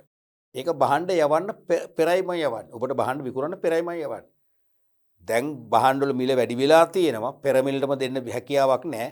ඔබ දැන් මිලදී ගන්නව නම් මගෙන් තව දුරටත් පරණ මිල නෙවෙයි මෙන්න මේ මිලටයි මම විකුණන්නේ කියලා දැනුම් දීලා තමයි මේක අරමුණ වෙන්නේ. ඒකයි මේ කියන්නේ ගැනුම්කරු මිලදී ගන්නේ නම් ගෙවිය යුතු මිල දැන්වීම නැත්නම් දැක්වීම සඳහා භාවිතා කරන ඉන්වොයිස්. හරිනේ. එහෙනම් මේකේ ස්ථිර මිලක් නැහැ. දැන් මේ සඳහන් කරන මිල ඕනනම් වෙනස් කරන්න පුළුවන්. සමහරට ගැනුම් කරනස ඔබ කියනවා අපි දැන් අවුරුදු ගාණක් බිස්නස් කරා. අපිට තව මාස 3ක් වගේ කල් දෙන්න. මාස 3ක් තුල තව පරණ මිලටම දෙන්න. බැරනම් 100 තව 10ක් අඩු කරන්න. අපි මාස 3කට පස්සේ ඔබ මිල ගෙවන්න. මොනවාරි සාධාරණතු කියනවා. මම සමහර එකක වෙන්න පුළුවන්. ඒ නිසා මේ මිල වෙනස් වෙන්න පුළුවන්. අරක එහෙම නෙවෙයි. සාමාන්‍ය ඉන්වොයිස් මිල පර්මනන්ට්. ඒක වෙනස් වෙන්නෙම නැහැ. පැහැදිලිද? රයිට්. එතකොට දැන් මේ සාමාන්‍ය ඉන්වොයිස් එකක් යවන්නේ බහඬ වික්කට පස්සේ. හරිනේ. මේක යවන්නේ බහඬ විකුණන්න පෙර. දැන් විභාගයට මේක කලාතුරකින් අහන්න පුළුවන්. සාමාන්‍ය ඉන්වොයිස් සහ නාමමාත්‍ර ඉන්වොයිස් වෙනස්කම්. ඇහුවොත් වෙනස්කම් දෙකක් තියෙනවා. මේක බහඬ අලෙවි කළාට පස්සේ යවන්නේ. මේක බහඬ අලෙවි කරන්න පෙර යවන්නේ. මේකේ සඳහන් මිල ස්ථිරයි. ඒ මිල ගැනුම්කරු ගෙවීමට බැඳලා ඉන්නවා. මෙහි සඳහන් මිල ගැනුම්කරුගේ ඉල්ලීම මත විකුණුම්කරු වෙනස් කළ හැකි. වෙනස් වෙන්න පුළුවන්. දෙකක්. පැහැදිලිද? රයිට්. අපි බලමු ඊළඟට ගිණුම් හිලව් විස්තරය නැත්නම් ගිණුම් ප්‍රකාශනය. Statement of account. මේ කියන්නේ ව්‍යාපාරිකයන් විසින් පෙර මාසය තුල සිදු කළ ණයට විකුණුම් සහ මාසයක් අගට ලැබිය යුතු ශේෂය සිහිපත් කරමින් තම ගැනුම්කරුවන්ට නිකුත් කරනු ලබන සිහිවටන ලියවිල්ල. මේක සිහිවටන ලියවිල්ල. දැන් මම විකුණුම් කරු නම් දරුවනේ ඔබ ගැනුම්කරුව නම් මම ඔබට මේ මාසය තුල විවිධ අවස්ථාවල ඔබේ ඇනෝම් වලට අනුව මම බහඬ ණයට විකුණනවා. තේරෙනවද? මාසයක් අවසන් වුණාට පස්සේ මම ඔබට කියන්නේ ඊළඟ මාසේ මුල සතිය තුල එවනෝ ලේඛනයක්. ඒක තමයි මේ කියන්නේ. මම මේකේ දානවා ආරම්භක ශේෂය. කියන්නේ ගිය මාසේ මම ඔබට ණයට විකුණලා ඔබ මට මුදල් ගෙවලා තවත් බැලන්ස් එකක් ඉතිරියක් තියෙනවා නම් ඒ ආරම්භක ශේෂය. මේ මාසේ කරපු ණයට විකුණුම් ඔබ මට කරපු ගෙවීම් මාසේ අග දිනට යම් මාසක 30 හෝ 31 දිනට එනම් මට ඔබ ගෙවිය යුතු අවසාන ශේෂය සඳහන් කරමින් මම ඔබට එවන ලේඛනය. මේක සිහිවටන ලියවිල්ල. ඇයි මේ ලේඛනයෙන් මම ඔබට සිහිපත් කරනවා ඔබ මමත් සමග මෙච්චර ණයට මිලදී ගැනීම කරා. ඔබ මෙච්චර ගෙව්වා. තවත් මට මෙච්චර මුදලක් ගෙවන්න තියෙනවා කියලා සිහි ගැනීමක් කරන නිසා තමයි මේකට කියන්නේ සිහිවටන ලියවිල්ල කියන්නේ. තේරුණානේ? එහෙනම් ව්‍යාපාරිකයන් විසින් පෙර මාසය තුල සිදු කළ ණයට විකුණුම් සහ මාසයක් අගට ලැබිය යුතු ශේෂය සිහිපත් කරමින් තම ගැනුම්කරුවන්ට නිකුත් කරනු ලබන සිහිවටන ලියවිල්ල. එතන මෙන්න මේ ලියවිල්ල දැන් මේක නිකන් බලන්න මේ තියෙන ආදර්ශයක් කොළඹ කොමර්ෂල් ෆර්ටිලයිසර් ලිමිටඩ් එකේ තියෙන ආදර්ශයක් උඩම තියෙන ස්ටේට්මන්ට් ඔෆ් account. සාමාන්‍ය ඕනම ව්‍යාපාරයක ගිණුම් ප්‍රකාශනයක මූලික ස්වරූපය මේකයි. හරිනේ? මෙතන තියෙන විස්තර දාන්න. මේගොල්ලන්ගේ ඇඩ්‍රස් එක දාලා මේගොල්ලෝ පොහොර වර්ග දාලා මෙතන තියෙනවා statement for the period ending. මේක එහෙනම් මේ ස්ටේට්මන්ට් ඉවර වෙන්නේ කවදද? අපි හිතමු ජනවාරි කේසෙට ජනවාරි 31 දක්වා නැත්නම් ජනවාරි 31 වෙනි අවසන් මාසය සඳහා කියලා ලියන්න පුළුවන්. මෙතන දැම්ම account number එක ගිණුම් අංකය මෙතන දාන දිනය මෙතන invoice reference number නැත්නම් invoice අංක දැම්මම ඇති. තේරුණානේ? දැන් ඔබට මම බහඬ ණයට විකුණලා මම ඔබට invoice එකක් කරනවා ඒකේ අංකේ දාන්න. අංකේ දැම්ම description මොනවද බහඬ විස්තර. මොනවද බහඬ යවුවේ. ඒ වගේම ඊට පස්සේ ඒකට දානවා debit. ඒ කියන්නේ විකුණුම් උනා මොකද වෙන්නේ? දැන් වික්කම ඔබට ඒ ශේෂය වැඩි වෙන්න එපා. තේරෙනවද? එහෙනම් අනිවාර්යයෙන්ම බැර කරනවා. අපි තුන් ලක්ෂයක විකුණන ලක්ෂයක් මෙතන දැම්ම බැලන්ස් එක ලක්ෂයයි. හරිද? ඔබෙන් මට සල්ලි ලැබුණා නම් අපි තුන් 25000 ලැබුණා කියලා එහෙනම් ඒ දිනේ දැම්මා. හරිද? මුදල් ලැබීම් කියලා දැම්මා. හරට දැම්මා 25000ක්. එහෙනම් බැලන්ස් එක කීයද? 75000යි. ඔය වගේ විකුණුම් නම් මේ බැරට දානවා. මුදල් ලැබීම් නම් හරට දානවා. දාලා අවසාන ශේෂය දානවා. මාසයකට මෙන්න මෙච්චර ශේෂයක් තියෙනවා කියලා. ඒතර ඔබ අතර මේක පත්‍රව ඔබ දන්නවා. මම මෙච්චරක් ණයට අරගෙන තියෙනවා. මෙච්චරක් ගෙවලා තියෙනවා. මම මෙච්චර ගෙවන්න තියෙනවා. තේරුණාද? එතකොට මේක සිහිවන් ලියවිල්ලක්නේ. මේක ඔබට ලැබුණම දැන් මම විකුණුම් කරු කියලා හිතන්නකෝ. ඔබ ගැනුම් කරුණම් මේ ඔබට ලැබුණම දැන් මම විකුණුම් කරු වශයෙන් මගේ ලෙජරේ ගිණුම් තැබීම කරනවා. ඔබ ගැනුම් කරු වශයෙන් ඔබේ ලෙජරේ ගිණුම් තැබීම කරනවා. අපි දෙපක්ෂයේම ලෙජරේ ගිණුම් තැබීමේ ක්‍රියාවලිය සමාන වෙන්න වෙනස්කම් තියෙන්න බෑ. එහෙනම් මම මේ ඉන්වොයිස් එවුවම් පස්සේ ඔබට පුළුවන් තහවුරු කරගන්න ඔබ ලෙජරේ ණයට ගැනුම් වශයෙන් තැබූ ගනුදෙනු නිවැරදිද? මොකද ඒ ගනුදෙනු මේකට ටැලි වෙන්න ඕනේ. ටැලි වෙන්නේ නැත්තම් මොන හරි වැරදක් වෙලා තියෙන වරද නිවැරදි කරගන්න පුළුවන්. තේරුණාද? ඔබට පේනවා මෙන්න මෙතන මේ ගිණුම් ප්‍රකාශනය. හරිනේ මේක තමයි ගිණුම් ප්‍රකාශනය. ගිණුම් ප්‍රකාශනය. ගිණුම් ප්‍රකාශනය. ගිණුම් ප්‍රකාශන ඔක තමයි ස්ටේට්මන්ට් ඔෆ් account. ඔබට පේනවා මෙන්න මෙතන තියෙනවා ENOE කියලා. පේනවද? මෙන්න මොකක්ද මේ? මේක අපිට ඉස්සරහට වැදගත් වෙන එක. ඕක එකම එක සැරයක් විභාගයට ඇහුවා. මේක සිංහලෙන් ඇහුවේ ENOE. කියන්නේ මොකද්ද? error and offense exemptions. ඒ කියන්නේ මොකද්ද? වැරදි හා දෝෂ. errors කියන්නේ වැරදි, offense කියන්නේ දෝෂ. වැරදි හා දෝෂ අත්තරේ කියන එක සිංහලෙන්. වැරදි හා දෝෂ අත්තරේ. මෙන්න මේ සංකේත ඉංග්‍රීසියෙන් වේවා සිංහලෙන් හරි දැම්මම මේකේ තේරුම විකුණුම් කරු මමනේ. මම මේ ඉන්වොයිස් එක සකස් කරද්දි මට වැරදි වෙන්න පුළුවන්. දෝෂ වෙන්න පුළුවන්. දැන් ලක්ෂයක විකුණලා 10 කියලා දාන්න පුළුවන්. මට 90ක් පාඩුයි. හරිද? එහෙම නැත්නම් දෝෂයක් කෙලින්ම ලක්ෂයක විකුණුම් අත්හැරෙන්න පුළුවන්. අන්න ඒ ඕනෑම වරදක් පසුව නිවැරදි කරගන්න මට අයිතිය තියෙනවා කියන එක තමයි මේ සංකේත තේරුම. මේ සංකේත නොතිබුණා නම් මම ලක්ෂයක ණයට විකුණලා ඔබට 10000ක් කියලා දැම්මට කරන් දෙන්න ඔබ ගෙවන්න 10000යි. ඒ ඉන්වොයිසස් දාන්න මුදල ඔබ ගෙවන්න ඕනේ. නමුත් මේ සංකේතයෙන් මාව ආරක්ෂා කරනවා. තේරුණ කතාව? එහෙනම් ණයට විකුණුම් සහ ඒ මත ඉන්වොයිස් එක සකස් කිරීමේදී සිදුවෙච්ච වැරදි හා අතපසු වීම පසුව හඳුනාගත්තොත් ඒ ඕනෑම වැරද්දක් හෝ අතපසු වීමක් පසුව නිවැරදි කරගන්න විකුණුම් කරුවන මට අයිතිය තිබෙන බව තමයි මේකෙන් කියන්නේ. ඒ අනුව නිවැරදි කිරීමට ඔබ එකත් පළ කරන්න ඕනේ. මට ඔබ මුදල් අඩු වෙන්න නම් ගෙවලා තියෙන අඩු මුදල ගෙවන්න ලෑස්ති වෙන්න ඕනේ. ඒක තමයි මේකේ තේරුම. ඉස්සරහට පඩ වැදගත් වෙනවා. පැහැදිලිනේ? ඕක තමයි ගිණුම් විස්තරය කියන්නේ. මාසිකව යවනවා. ඊළඟට අපි බලමු බාර දීමේ තුණ්ඩුව ඩිලිවරි නෝට්. ඔක අපි ප්‍රවාහන පාඩමේදීත් කතා කරා මතකයිනේ. මහා මාර්ග ප්‍රවාහන මාධ්‍යයක් ඔස්සේ ප්‍රවාහනය කරන භාණ්ඩවල හිමිකම සහතික කරමින් භාණ්ඩ යවන්නා විසින් ලබන්නා වෙත යන ලියවිලි. ලොරි, ට්‍රක් රථ, වෑන් රථ මගින් භාණ්ඩ ප්‍රවාහනය කරනවානේ. මහා මාර්ග ප්‍රවාහන මාධ්‍යකින් ප්‍රවාහනය කරන භාණ්ඩවල හිමිකම තහවුරු කරන ලියවිල්ල තමයි බාර දීමේ තුණ්ඩුව කියන්නේ. අර නැවකින් ගෙන යද්දී නවුබාරපත, ගුවනින් යද්දී ගුවන් මාර්ග බිල්පත වගේ, දුම්රියෙන් යද්දී දුම්රිය වාරණා වගේ මේකෙදි මොකද්ද? බාර දීමේ තුණ්ඩුව. එහෙනම් භාණ්ඩ යවන පාර්ශ්වය විසින් ලබන්න පාර්ශ්වය වෙත යවන හිමිකම් සහතික. ඊළඟට ක්‍රය තුණ්ඩුව එක්ක ගැනුම් තුණ්ඩුව කියලාත් කියනවා. පර්චේසින් නෝට් නැත්නම් බෝට් නෝට්. එක්ක ක්‍රය තුණ්ඩුව එක්ක ගැනුම් තුණ්ඩුව. ක්‍රය ගැනුම් දෙකම හරි. මේ දෙකම හරි. ණයටගත් භාණ්ඩවල වටිනාකම නිශ්චිත ඉදිරි දිනකදී ගෙවන බවට සහතික වෙමින් ගැනුම් කරුවෙකු විසින් විකුණුම් කරුවෙකුට ලබා දෙන ලියවිල්ල. මේක ගොඩක් වෙලාවට ඔය පොළවල් වැනි අවිධිමත් වෙළඳ ස්ථානවලදී මතු කරගන්න ලේඛනයක්. දැන් සාමාන්‍යයෙන් පොළවල් වල කොහොමද වෙන්නේ? හෙට ඉරිද පොළ නම් අද රැයට එනවනේ ඈතින් ලොරි වලින් නිෂ්පාදක සතගොල්ලෝ අරගෙන අපි පොළොට රැය ඉඳන් ඇවිල්ලා මොකද කරන්නේ? ඒගොල්ලන්ගේ මිල දී ගන්න. ණයට ගන්න. අරගෙන මම ගැනුම් කරුනේ. මම මේ ණයට ගත්ත භාණ්ඩ වල විස්තර දානවා. දාලා වටිනාකම දානවා.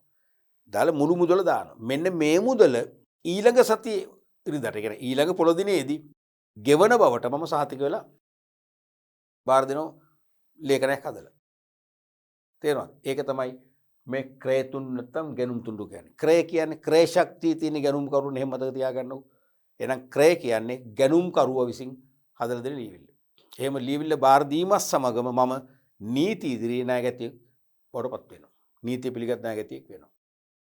අනිත් එක තමයි වික්‍රය තුඬුව නැත්නම් විකුණුම් තුඬුව සෙලින් නෝට් එක. අර එක ඔපොසිට් එක විරුද්ධ සංකල්පය.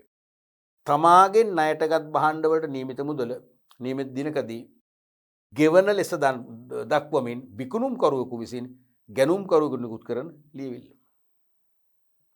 මේක අනිත් පැත්ත. දැන් ගැනුම් කරු මම මෙහෙම භාණ්ඩ ගත්ත මෙච්චර වටිනාකමක් ඊළඟ සතියේ ඊළඟ ඉරිද ගෙවනවා කියලා පොරොන්දු වෙලා අපිට දෙනවනේ. ඒක තමයි ක්‍රය තුඬුව. ඔබ මොකද කරන්නේ? ඔබත් නිකන් ඉන්නේ. ඔබ මට ණයට විකුණු භාණ්ඩ වල විස්තර දාලා ඒකට ලැබී යුතු මුදල ඊළඟ ඉරිද ගෙවන්න කියලා නියම කරලා අස්සම් කළා මට දෙනව ලියුමක්. ඒක තමයි වික්‍රය තුඬුව. විකුණුම් තුඬුව කියන්නේ ඕකයි. විකුණුම් කරු දෙන නිසා වික්‍රය තුඬුව. මේ දෙකෙන්ම වෙන්නේ මොකද්ද? මාව ණයගැතියෙක් වෙන එකයි වෙන්නේ. එකම ගනුදෙනුව මේ. ඔබ පොළට භාණ්ඩ සපයන ප්‍රධාන සැපයුම් කරුවේ මං අද ණයට ගත්තා. මං කියනවා මේ මුදල් ලබන ඉරිද දෙනවා. ඒක ක්‍රය තුඬුව නැත්නම් ගැනුම් තුඬුව. ඔබ මට කියනවා මෙන්න මගෙන් මම ඔබට ණයට විකුණු භාණ්ඩ මේ මුදල ඉරිද ගෙවන්න. දෙවෙනි එක. ඒක තමයි වික්‍රය තුඬුව. මේ ඉතින් ඊතරම්ම භාවිතා වෙන අඩුයි පේපර් එකේ අහන්න පුළුවන්. අවුරුදු 13කට පස්සේ ඇහුවා 2013 14 වගේ පේපර් එකේ මේ ප්‍රශ්නයක්.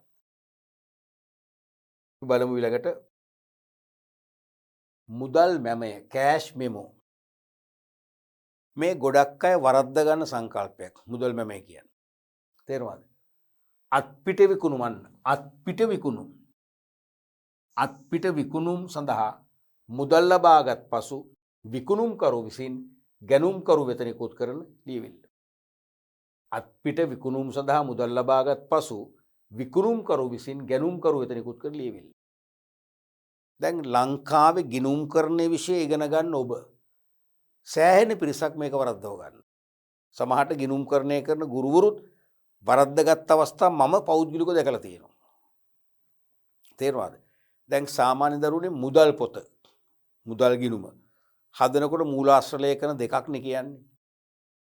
ඒ කියන්නේ මුදල් පොතේ හරපැත්ත හදන්න ලදුපත පදනම් කරගන්න. මොකද මුදල් ලැබුණු වහම දාන්නේ ලදුපතේනේ රිසිට් එකේනේ. නැත්නම් රිසිට් පත නැත්නම් ලදුපතනේ දෙකම එකයිනේ. ඒක පදනම් කරන් තමයි මුදල් පොතේ හරපැත්ත හදන්නේ. අනික ගෙවීම් වවුචර්, පේයින් වවුචර්. මුදල් ගෙවීම් වියදම් සිදු වහම දාන්නේ ගෙවීම් වවුචරේනේ. ඒක දිහා බලන් තමයි මුදල් පොතේ බැරපැත්ත හදන්නේ. නමුත් මූලාශ්‍ර ලේඛන දෙකන්නේ තුනක් තියෙනවා. දැන් සමහර විට accounting වල පොය ඉගෙන ගන්න අත්පිට විකුණුම් පවා දාන්නේ මොකද ලදුපතේ කියලා නෑ වැරදි. අත්පිට විකුණුම් දාන්නේ වෙනම මූලාශ්‍ර ලේඛන තියෙන ඒක තමයි මුදල් මැමය. මේ කෑෂ් මෙමෝ. හරිද? වෙනත් මුදල් ලැබීම් දාන්න අන්න පාවිච්චි කරන ලදුපත. ණයගැතියන්ගෙන් ලැබුණ මුදල්. දැන් නිකුත් කළ රිසිට් එකක් නැත්නම් ලදුපත. අපි තුමු ව්‍යාපාර හිස් භාජන තෝගයක් තිබිලා වික්කා. හරිද? ඒක මුදල් ලැබීමක්. දානෝ ලදුපතේ. අන්න සෙසු ලැබීම් දා. තේරෙනවද? හොඳට පතක තියාගන්න මේක ගොඩක් අය මේක අවධානය යොමු කරන්නේ නැති එකක්. විභාගෙදී හරියටම ඇහුවොත් එහෙම කෙලින්ම වාස්තික ප්‍රශ්නයක් වශයෙන් හරි ඇහුවොත් එහෙම හිස්තැන් දෙකක් පුරවන්නර දීලා ඕගොල්ලෝ පටලගනි. අනිවාර්යයෙන්ම මතක තියාගන්න අත්පිට විකුණු. ණයට විකුණන්නේ නැතුව අත්පිට වික්කම මුදල් ඒ මොහොතේම ලැබෙනවනේ. අත්පිට විකුණුම් සඳහා ලැබෙන මුදල් ඇතුළත් කරන පළවෙනි ලේඛනය නැත්නම් මූලාශ්‍ර ලේඛනය ප්‍රාථමික ලේඛනය තමයි මුදල් මැමය. සෙසු මුදල් ලැබීම් ඇතුළත් කරන මූලාශ්‍ර ලේඛනය තමයි ලදු පත. එහෙනම් මුදල් පොත හදනකොට මුදල් පොතේ හරපැත්ත හදන්න මූලාශ්‍ර ලේඛන දෙකක් ඕනේ. එකක් ලදු පත අනිත් එක මුදල් මැමේ. ඇයි? අත්පිට විකුණුම් දාන්නේ මුදල් මැමේ. සෙසු මුදල් ලැබීම් දාන්නේ ලදු පත හේවත් රිසිට් පතේ. මුදල් ගෙවීම් දාන්නේ ගෙවීම් වවුචර්. එහෙනම් ඒ පැත්තට එකයි මේ පැත්තට දෙකයි. මූලාශ්‍ර ලේඛන තුනක් පදනම් කරගන්නවා. තේරෙනවද? දැන් නැවත මේක වරද්දන්නේ නැහැ නේද? මොකද මේක ගොඩක් අය වරද්ද ගන්නවා. ගොඩක් අය වරද්ද ගන්නවා මේක. තේරුණාද? මොකද accounting වලින් ආපු ආభాෂ වෙන්න පුළුවන්. accounting වල ඒකේ තරම් වෙනස සලකන්නේ නැහැ. දෙකටම දාන්න ලදුපත කියලා නෑ. අත්පිට විකුණුම් ඇතුළත් කරන මූලාශ්‍ර ලේඛනේ මුදල් මැමේ. සෙසු ලැබීම් දාන්නේ ලදුපත් වල. හරිනේ? බලන්න මේ තියෙන්නේ ලංකාවේ සක්‍රීය ව්‍යාපාරික කෑෂ් මෙමෝ එකක්නේ. පේනවා නම හෙට්ටිකොඩ ඉන්ඩස්ට්‍රීස් ප්‍රයිවේට් ලිමිටඩ්. හරිද? බලන්න ඒක මෙතන ගහලා තියෙන්නේ මම අපි print කරපුවා කෑෂ් මෙමෝ. මේ ඇත්ත එකක්. හරි නෑ මේ ඒ කියන්නේ කඩවලට භාණ්ඩ විකුණලා ඒ කඩෙන් ඒ මොහොතේම සල්ලි හම්බුණා. සල්ලි හම්බුනාම නිකුත් කරේ කෑෂ් මෙමෝ එකක්. පැහැදිලිද? ලදුපතක් නෙවෙයි. මතක තියාගන්න. රයිට්. අපි බලමු ඊළඟට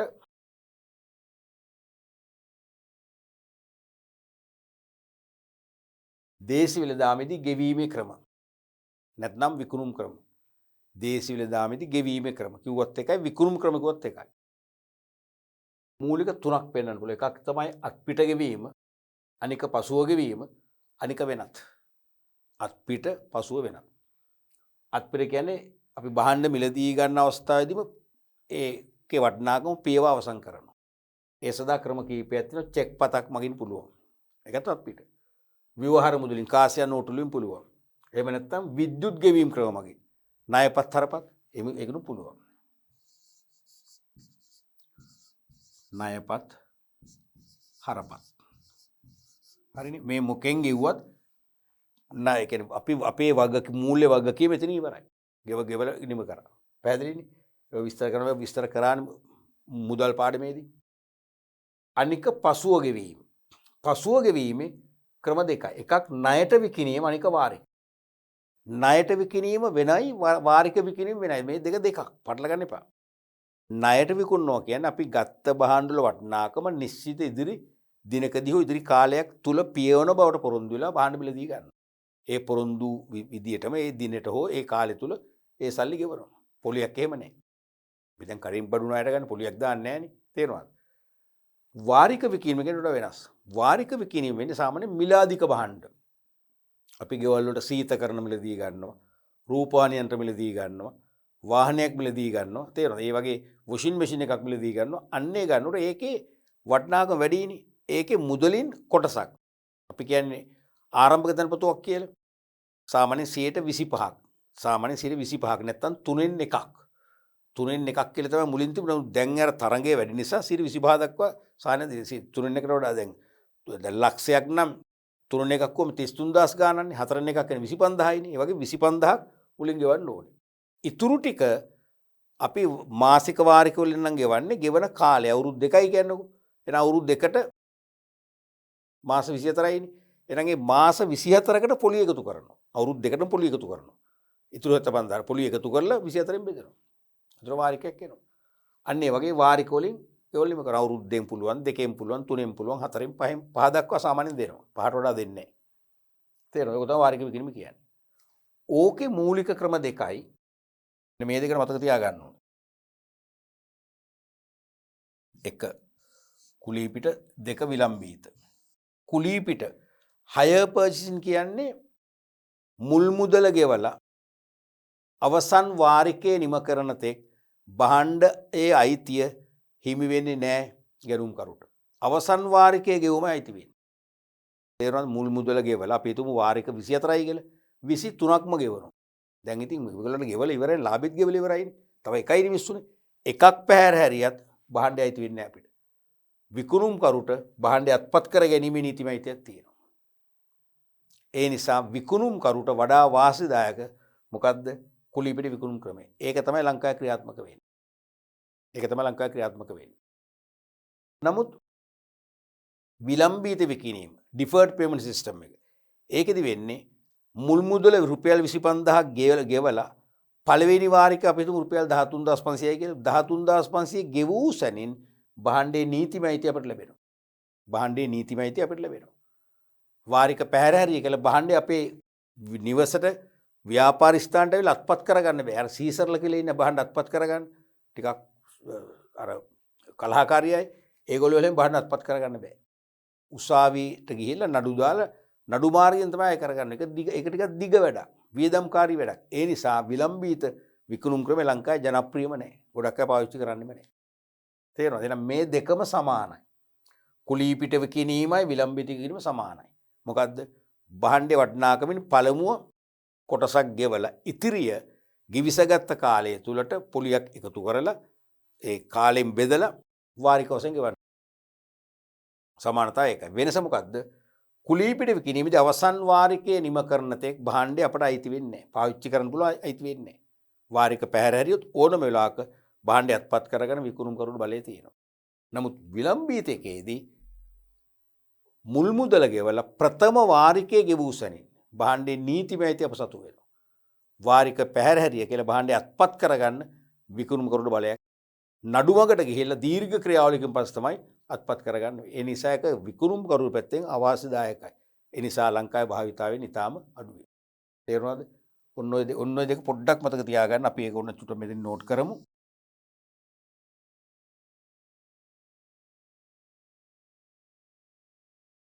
එක කුලීපිට කියන්නේ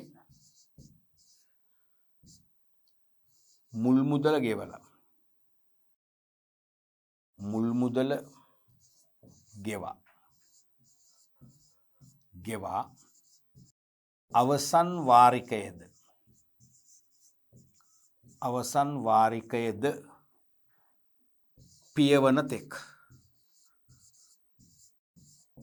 පියවන තෙක්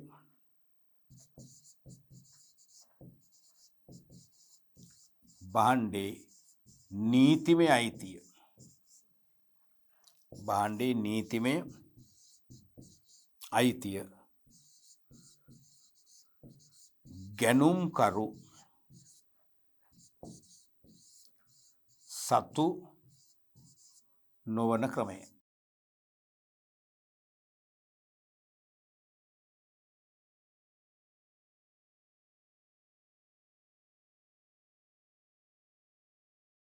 දෙවැනි එක විලම්භීත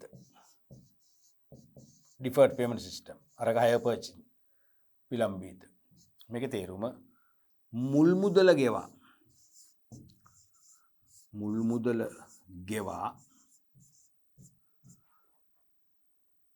ප්‍රථම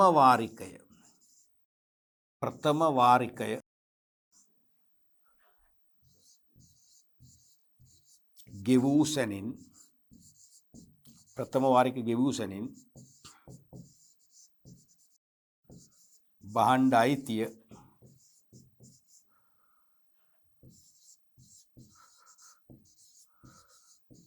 ගැනුම්කරු සතුවන වාරික ක්‍රමය. පැහැදිලිද? ඔය ක්‍රම දෙකක් මත හැමදාම අහන්නේ වරින් වර විභාගයට යොමු වෙන්න පුළුවන්. අපි බලමු ඊළඟට වෙළඳාමට අදාළ වට්ටම් ඩිස්කවුන්ට්. වෙළඳාමට අදාළ වට්ටම්. මුලින්ම මොනවද මේ වට්ටම් කියන්නේ? ඩිස්කවුන්ට් කියන්නේ මොනවද? විකුණුම්කරුට හෝ ණයහිමියාට ලැබී යුතු වටිනාකමකින් අත්හරින වටිනාකම. අන්න ලැබී යුතු වටිනාකමකින් අත්හරින ප්‍රමාණය තමයි මේ වට්ටම් කියන්නේ. එක්කෝ විකුණුම්කරුවෙක් නැත්නම් ණයහිමියෙක්. මම භාණ්ඩ විකුණන කෙනෙක් නම් මම විකුණන භාණ්ඩේ රුපියල් 100ක් නම් මට මේ භාණ්ඩ විකුණුම් වේගය වැඩි කරගන්න උපක්‍රමයක් වශයෙන් මට පුළුවන් වට්ටමක් දෙන්න. අපිරුම් 110ක් මම අඩු කරනවා. එහෙනම් භාණ්ඩේ ලකුණු කළ මිල රුපියල් 100යි. මම දෙනවා 90ට රුපියල් 10ක් මම අඩු කරනවා. කියන්නේ මොකද්ද? අත්හරිනවා. ලකුණු කළ මිල 100නේ මට 100ට විකුණන්න පුළුවන්.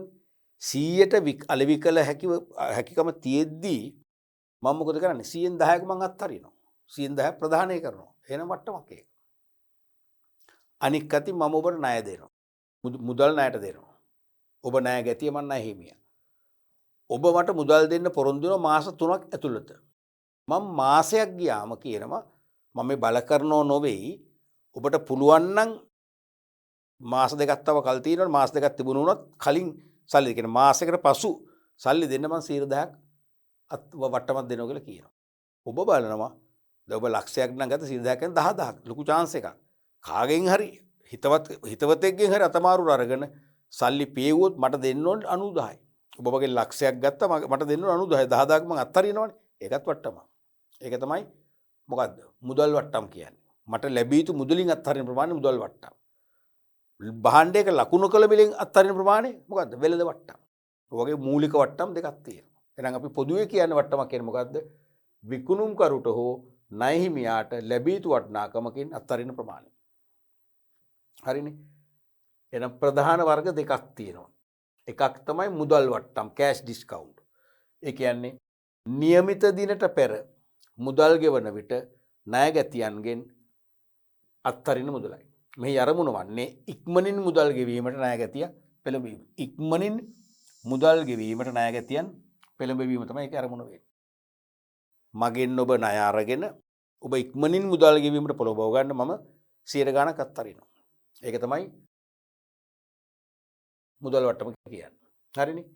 වෙළඳ වට්ටම් ට්‍රේඩ් ඩිස්කවුන්ට් කියන්නේ භාණ්ඩ විකිණීමේදී ලකුණු කළ මිලෙන් නැත්නම් ඉන්වොයිස් මිලෙන්. හරි දෙකම හරි. ලකුණු කළ මිල කියන්නේ සුරුමේ ගහලා තියෙන මිල. මාකප් ප්‍රයිස් කියන්නේ එක්ක ඉන්වොයිස් මිලෙන් අඩු කරන ප්‍රතිශතයයි. මෙහි අරමුණු විකුණුම් වැඩි කර ගැනීම. දැන් මම රුපියල් 1000කට මිල කර භාණ්ඩයක් රුපියල් 800 දෙනවා. කියන්නේ රුපියල් 200ක් මඩුයිනේ. එහෙනම් ඔබ වැඩියෙන් මිලදී ගන්න පෙළඹෙනවා. එහෙනම් විකුණුම් වැඩි කර ගැනීම තමයි ඒකේ ඉලක්කය වෙන්නේ. පැහැදිලිද? වට්ටම වර්ග දෙකක්. දැන් මේ දෙකෙන් ගිණුම් ගත වෙන්නේ මොකද්ද? ගිණුම් ගත වෙන්නේ මොන වට්ටමද? මුදල් වට්ටමද වෙළඳ වට්ටමද? අන්න එකත් මතක තියාගන්න. මේකෙන් ගිණුම් ගත වෙන්නේ මුදල් වට්ටම විතරයි. වෙළඳ වට්ටම ගිණුම් ගත වෙන්නේ නැහැ. ගිණුම් ගත කරන්න ඕනේ නැහැ. ඇයි? මම රුපියල් 1000කට ලකුණු කළ භාණ්ඩය මම ඔබට විකුණන්නේ 800ට. එහෙනම් විකුණු මිල 800යි. එහෙනම් විකුණුම් වශයෙන් ගිණුම් ගත වෙන්නේ 800 තමයි. අර රුපියල් 200 විශේෂයෙන් සඳහන් වෙන්නේ නැහැ. කොහෙවත් ගිණුම් ගත වෙන්නේ නැහැ. නමුත් මුදල් වට්ටම ගිණුම් ගත වෙනවනේ. දැන් මම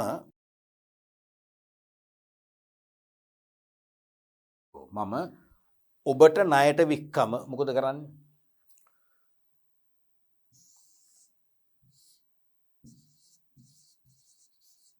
විකුණුම් ගිණුමනේ. විකුණුම් ගිණුම අපි රුපියල් ලක්ෂයක් කියලා එන විකුණුම් ගිණුම රුපියල් ලක්ෂයක් බැර වෙනවා. විකුණුම් බැරනේ. ණයගැති ගිණුම හර කරන රුපියල් ලක්ෂයක්.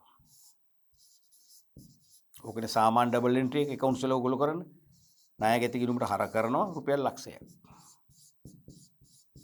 හරිනේ විකුණුම් කියලා මෙතන ණයගැතිව කියලා. මතකනේ ඩබල් එන්ට්‍රි එක. ඒතකොට දැන් මම සල්ලි මේගොල්ලෝ ඉක්මන් කරලා ණයගැතියෙන් ගන්න මමද කියනවා මම 100,000ක් අත්තරින්නම් කියලා. මුදල් වට්ටම දෙන්න කියලා. මම කියනවා මාසකින් ගෙවුවොත් මම 100,000ක් කෑෂ් ඩිස්කවුන්ට් එක ඔයගොල්ලෝ දෙනවා. ඒ කියන්නේ 100,000ක් මම අත්තරිනවා. කැමති වෙනවා. එහෙනම් ගෙවනවා. කීයද ගෙවන්නේ? 90,000යි ගෙවන්නේ. 90,000ක් ගෙවුවොත් මොකද වෙන්නේ? ව්‍යාපාරට මුදල් ලැබෙනවා. මුදල් පොත හර වෙනවා 90,000ක්. ණය ගැති ගිණුම බැර වෙන්නේ කීයද? 90,000යි. ණය ගැති ගිණුම බැර වෙන්නේ 90,000යි. දැන් ණය ගෙවල ඉවරයිනේ. ඉවරන දැන් මේක සෙටල් වෙන්න එපා. මේක පිය වෙන්න ඕනේ. තුලන වෙන්නේ නැහැ ගිණුම. දැක්කද? ඔන්න ඔකයි කතා. එහෙනම් දැන් මේ 10 මොකද්ද? අපි දීපු මුදල් වට්ටම. මේක ගිණුම්ගත කරන්න වෙනවා දැන් එහෙනම්. ඒ නිසා. තේරෙනවද? එහෙනම් අපි 10 ණයගැති ගිණුම හර කරනවා දුන් වට්ටම් වශයෙන්. ඒතර මේක පිය වෙලා යනවා. ඒතර මේ ගිණුම තුලණය වෙනවා. ලක්ෂයයි. හරි ණයගැති ගිණුම බැර කර දුන් වට්ටම් ගිණුම හර කරනවා. දුන් වට්ටම් ගිණුම හර කරනවා. දුන් වට්ටම් ගිණුම හර කරනවා 10,000ක්. දැක්කද? අන්න දුන් මුදල් වට්ටම ගිණුම් ගත කරන්නේ ඔන්න තර්ක මත. මොකද ණයට දුන්නම ණයට වික්කම ණයගැති ගිණුම හර කරන අපි මුළු ගානම. වට්ටම දීලා ලැබෙන අඩු ප්‍රමාණයක්. ඒ නිසා මේ මුදල් වට්ටම ණයගැති ගිණුම් බැර කරලා දුන් වට්ටම් ගිණුම හර කරන්න වෙනවා. ඒක අපේ වියදමක්. අලාභයක් වෙනවා. නමුත් වෙළඳ වට්ටම ගිණුම් ගත කරන්නේ නැහැ. රුපියල් 100 භාණ්ඩයක් අපි 85ට වික්කොත් විකුණුම් මිල 85යි. 85 තමයි ගිණුම් ගත වෙන්නේ. ඒක රුපියල් 15 ගිණුම් ගත වෙන්නේ නැහැ. පැහැදිලි නේද? රයිට්. අපි බලමු වට්ටම් වල ප්‍රභේද කීපයක් තියෙනවා. ප්‍රමාණ වෙළඳ වට්ටම්. ප්‍රමාණ වෙළඳ වට්ටම්. quantitative trade discount. මේ කියන්නේ මිලදී ගන්න ප්‍රමාණය ඉහළ යන විට ලබා දෙන වෙළඳ වට්ටමත් ඉහළ යනවා. තේරෙනවද? අපි හිතමු ඒකක 10ක් ගත්තොත් 105ක වෙළඳ වට්ටමක් දෙනවා. ඒකක 25ක් ගත්තොත් 8.5මාරක් දෙනවා. ඒකක 50ට වැඩියෙන් ගත්තොත් 12මාරක් දෙනවා. 100ට වැඩියෙන් ගත්තොත් 20ක් දෙනවා. දැන් තේරෙන කතාව. මොකද්ද මේ වට්ටමේ අරමුණ වෙන්නේ? වැඩි ප්‍රමාණයන්ගෙන් විශාල තොග වශයෙන් මිලදී ගන්න පෙළඹවීම තමයි අරමුණ වෙන්නේ. ඒ ටිකක් ගත්තොත් වෙළඳ වට්ටම අඩුයි. ගොඩක් ගත්තොත් තමයි වට්ටම වැඩි වෙන්නේ. අන්න ඒක තමයි ප්‍රමාණ වෙළඳ වට්ටම කියන්නේ. එහෙනම් මිලදී ගන්න හේවත් අලෙවි කරන ප්‍රමාණය වෙනස් වීමට සමගාමීව වෙනස් වන වෙළඳ වට්ටම තමයි ප්‍රමාණ වෙළඳ වට්ටම කියලා කියන්නේ. තේරෙනවද? එහෙනම්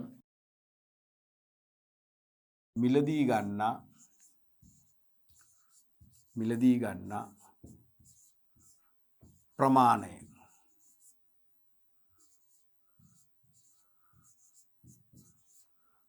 වෙනස් වීමට සමගාමීව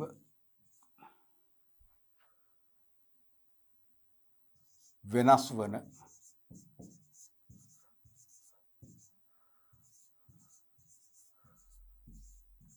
වෙළඳ වට්ටම්. මොකද්ද මේක අරමුණ? අරමුණ තමයි මොකද අරමුණ? වැඩි වැඩියෙන් මිලදී ගන්න පෙළඹීම. මොකද විශාල තොග වශයෙන් ගත්තොත් තමයි ලොකු වට්ටම් වාසිය ලැබෙන්නේ. එහෙනම් විශාල තොග වශයෙන් අලෙවි වෙනක වරනේ. අරමුණ තමයි විශාල තොග වශයෙන්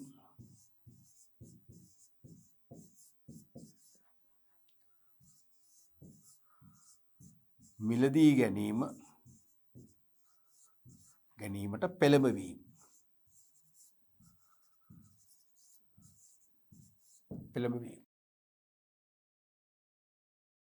අනිත් එක තමයි කාලීන වෙළඳ වට්ටම්. Seasonal trade discount. කාලීන. දැන් සමහර භාණ්ඩ අලෙවි වන කාල තියෙන දරුවනේ ඍතු. අපි කියන්නේ සීසන් එක කියලා. රතිඤ්ඤ අලෙවි වන සීසන් එකක් තියෙනවා. දෙසැම්බර් අප්‍රේල්. තේරෙනවනේ? අන්න ඒ වගේ දැන් රෙදිපිලි අලෙවි වන ඍතු දෙකක් තියෙනවා. එකක් දෙසැම්බර් ඉඳන් ජනවාරි ආයිත් මාර්තු ඉඳන් අප්‍රේල්. සිංහල අවුරුද්දනේ. අන්න ඒ වගේ ඍතු වලට දැන් ඒ වගේ වෙසක් එකට අලෙවි වෙන දේවල් තියෙන්නේ. ඔය වෙසක් කූඩු බකට් ඒ වගේ තියෙන මැයි මාසේ. අන්නේ ඍතුවට පෙර තොග අවසන් කර ගැනීම අරමුණෙන් ලබා දෙන වට්ටම් තමයි කාලීන වෙළඳ වට්ටම් කියලා කියන්නේ. ඍතුවට පෙර. අපි හිතමු දැන් දෙසැම්බර් 25 නත්තල් වලට මුලින්ම රතිඤ්ඤ පත්තු කරන්නේ. දෙසැම්බර් මාසේ මුල වන විටවත් රතිඤ්ඤ ටික අපි අයින් කර ගන්නවා. රතිඤ්ඤ නිෂ්පාදකයෙක් නම් මගේ රතිඤ්ඤ ටික මං අඩු ගානේ දෙසැම්බර් මුලනේ නොවැම්බර් අග වෙනකොට මම ඉවර කරගන්නවා. මගේ රතිඤ්ඤ ටික මං තොග වෙළඳු අතර යවා ගන්නවා. එහෙම යවා ගත්තොත් අපිට තවත් ඕන නම් අතිරේක තොග නිෂ්පාදනය කරන්න සැලසුම් කරගන්න පුළුවන් වෙනවා. එහෙමනම් මන් දාන උපාය මාර්ගය මොකක්ද? මම කියනවා ඒ රතිඤ්ඤ වල විස්තර හොඳට දාලා ගුණාත්මක බව කියලා විශේෂ වට්ටමක් ලබා දෙනවා 140ක්. 140ක් මිල අඩු කරනවා. මෙම දීමනාව නොවැම්බර් මාස 20 වෙනිදා දක්වා පමණි. ඒ කියන්නේ නොවැම්බර් මාස 20 වෙනිදාෙන් ඉස්සෙල්ලා ගත්තොත් මම මේක දෙනවා. නැත්තම් දෙන්නේ නැහැ. නොවැම්බර් මාස 20න් පස්සේ මම රතිඤ්ඤ විකුණනවා. හැබැයි විකුණන්නේ 100ක් ඒ නියම මිලට. දැන් 140ක් මම අඩු කරනවා. අන්න තොග වෙළඳ පෙළඹෙනවා ගන්න. තොග වශයෙන් අරගෙන රැස් කරගෙන ඒගොල්ලෝ අලෙවි කරන ඒගොල්ලෝ ලොකු ලාභයක් ලැබෙනවා. මටත් මගේ තොග ඉක්මනින්ම අවසන් කරගන්න පුළුවන්කම ලැබෙනවා. යල්පැනීම ලාභ නැස්වීම ලාභ ඇති වෙන්නේ නැහැ. එහෙනම් අන්නේ ඍතුවට පෙර විතරයි එක දෙන්නේ. ඒ දුන්නා ඊට පස්සේ ඍතුවේදී ආපහු දෙන්නේ නැහැ. තේරුණාද?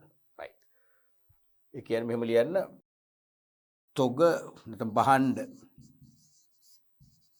භාණ්ඩ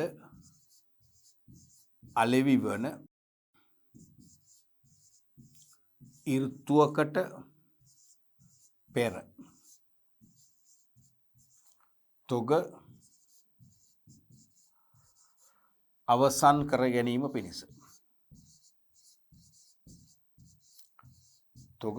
ගැනීම පිණිස ලබා දෙන ඉහළ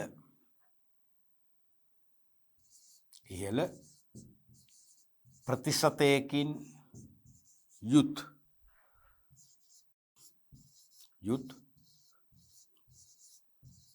වෙළඳ වට්ටම්ය.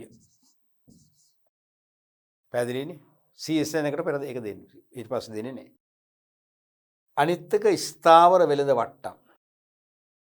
Fixed trade discount. මේක පැහැදිලිනේ? ඒ කියන්නේ භාණ්ඩ මිලදී ගන්න ප්‍රමාණය සලකන්නේ නැහැ. නොසලකා ස්ථාවර වෙළඳ වට්ටමක් තියෙනවා. ගොඩක් වෙලා තියෙන්නේ මෙහෙමනේ. ඒ කියන්නේ 10%ක් නම් එකක් ගත්තා 10%යි, ඒකක 500ක් ගත්තා 10%යි, ලක්ෂයක් ගත්තා 10%යි. ඒක හැමෝටම පොදු විදිහට වට්ටමක්. පැහැදිලිනේ? රයිට්. ඒතර ඒක ලියන්න ඕනේ. මිලදී ගන්නා ප්‍රමාණය කොන්ටිටි එක. ප්‍රමාණය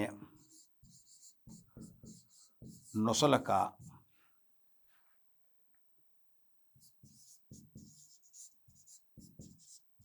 භාණ්ඩේ ලකුණු කළ මිලෙන්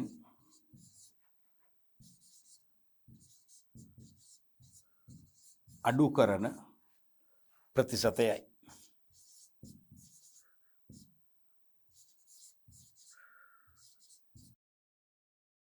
එතකොට දරුවනේ දැන් මේ වට්ටම් ගැන කතා කරද්දී අපි ප්‍රභේද කීපයක් කළාට අමතක කරන්න එපා. මූලික වර්ග කීයක් තියෙන දෙකයි. මුදල් වට්ටම්, වෙළඳ වට්ටම්. මතකනේ මුදල් වට්ටම් සහ වෙළඳ වට්ටම් අතර අසමානතා ඇකවුන්ටින් පේපර් එකේ තහනවා. ගිණුම් කරන පේපර් එකේ කිරි ප්‍රශ්න තියෙනවනේ ඒකට අහනවා. මගේ පේපර් එකේ තහනවා. මුදල් වට්ටම් සහ වෙළඳ වට්ටම් අතර අසමානතා හැවුවොත් අසමානකම් දෙකක් ලියන්නම ඕනේ. මොකක්ද? මුදල් වට්ටම් කියන්නේ ණයගැතියෙක්ගෙන් ලැබී යුතු මුදලින් අත්හරින ප්‍රමාණය. වෙළඳ වට්ටම් කියන්නේ භාණ්ඩයක ලකුණු කළ මිලෙන් අඩු කරන ප්‍රමාණය. පළවෙනි එක. දෙවෙනි එක තමයි මුදල් වට්ටම් අනිවාර්යෙන් ගිණුම්ගත කරන්න වෙනවා. ගිණුම්ගත වෙනවනේ. වෙළඳ වට්ටම් ගිණුම්ගත වෙන්නේ නැහැ. වෙළඳ වට්ටම් ගිණුම්ගත වෙන්නේ නැහැ. තේරෙනවනේ? රයිට්. ඒතකොට මේ වට්ටම් ලබා දීමෙන් උත්සාහ කරන්නේ මොකද්ද? Tamanට ලැබී යුතු ප්‍රමාණයක් අත්තර ගන්නවනේ. නමුත් අත්තරලා කියන්නේ Tamanට ලැබී යුතු වටිනාකමකින් භාණ්ඩ විකිණීමෙන් වේවා ණයගැතියන්ගෙන් ලැබී යුතු මුදලින් වේවා Tamanට ලැබී යුතු වටිනාකමකින් යම් ප්‍රමාණයක් අත්තරිනවනේ. ඒ අත්තරීම තුළින් උත්සාහ කරන්නේ ඇත්තරම අත්තරීමක් නෙවෙයි. තේරුණාද? ඒ අත්තරීම හරහා Tamanගේ විකුණුම් ආදායම නැත්නම් වෙළඳ පිරිවැටුම වර්ධනය කර ගැනීමක් අපේක්ෂා කරනවා. දැන් රුපියල් 100කට භාණ්ඩයක් මිල කරාම තේරෙනවද? රුපියල් 100කට භාණ්ඩයක් මිල කරාම විකිණෙන්නේ ඒකක 10ක් නම් විකුණුම් ආදායම කීයද? රුපියල් 10යි. නමුත් ඔය භාණ්ඩේ රුපියල් 10ක වට්ටමක් දුන්නොත් රුපියල් 90යිනේ. එහෙම වුණොත් ඒකක 100ක් විකිණෙන්න පුළුවන්. ඒකක 100ක්. එතකොට විකුණුම් ආදායම කීයද? රුපියල් 9000යි. දැක්කද වාසි? එහෙනම් අතන රුපියල් 10 අපි අඩු ලකුණු කළ බිලින් අඩු කළාට හානියක් නෑ. අපි අත්තරිනවා තමයි. 10ක් අත්තරියට මොකද එමෙන් කීප ගුණයක් අපි උපය ගන්නවා. ඒ නිසා මේ වට්ටම් වලින් මතක තියාගන්න මේ මම මොකද අත්තරිනවා කියලා කියන්නේ. අත්තරින උනාට අත්තරිනව නොම නෙවෙයි. එක පැත්තකින් අපි අත්තරීම තුලින් අනිත් පැත්තේ මොකද කරන්නේ? එමෙන් කීප ගුණයක අපි ආදායමක් නැවත ව්‍යාපාරයට ගෙන්වා ගන්නවා. පැහැදිලි? හොඳයි. අපි අද දවසේ පාඩම් පරිච්ඡේදයෙන් තොග වෙළඳාම කියන එක සම්පූර්ණ විමර්ශනය කරා. ඒ වගේම තොග වෙළඳාම සහ සිල්ලර වෙළඳාම සංසන්දනාත්මකව අපි කතා කරලා අපි ඒකේ වෙනස්කම් කීපයක්ම කතා කරා. ඒ වගේම තොග වෙළඳා විසින් ඉටු කරන සේවාවන් විශේෂයෙන්ම නිෂ්පාදකයට ඒ වගේම සිල්ලර වෙළඳ දෙන්නටම ඉෂ්ට කරන සේවාවන් කතා කරා. තොග වෙළඳ කියන්නේ නිෂ්පාදකයා සහ සිල්ලර වෙළඳ අතරමැදියෙක් වශයෙන් කටයුතු කරන නියෝජිතයෙක් කියලා කිව්වා. නැත්නම් නිෂ්පාදකයා සහ සිල්ලර වෙළෙන්ද සම්බන්ධ කරන පාලමක් හා සමානයි කියලා අපි කතා කරා තොග වෙළෙන්ද. ඊට අමතරව අපි දේශීය වෙළඳාම සම්බන්ධ වැදගත් වන සීලුම ලිපි ලේඛන සාකච්ඡා කරා. ඒ වගේම දේශීය වෙළඳාමේදී ගෙවීමේ ක්‍රම අපි සම්පූර්ණයෙන්ම සාකච්ඡා කරා. තේරුණාද? ඊට අමතරව අපි වෙළඳාමේදී භාවිතා වන ප්‍රධාන වට්ටම් වර්ග දෙක. මුදල් වට්ටම් කියන්නේ මොනවද? වෙළඳ වට්ටම් කියන්නේ මොනවද? සහ වෙළඳ වට්ටම් වලට අදාළ තව අතුරු ප්‍රභේද කීපයක් සාකච්ඡා කරා. අපි ඉදිරි පාඩමේදී මේ දේශීය වෙළඳාමට අදාළව පහුගිය වර්ෂ 20ක විභාග ප්‍රශ්න සහ අනුමාන ප්‍රශ්න සාකච්ඡා කරලා පිළිතුරු ලිවීම සම්බන්ධයෙන් ඔබට ලැබිය යුතු තාක්ෂණය ලබා දෙන්න අපි බලාපොරොත්තු වෙනවා.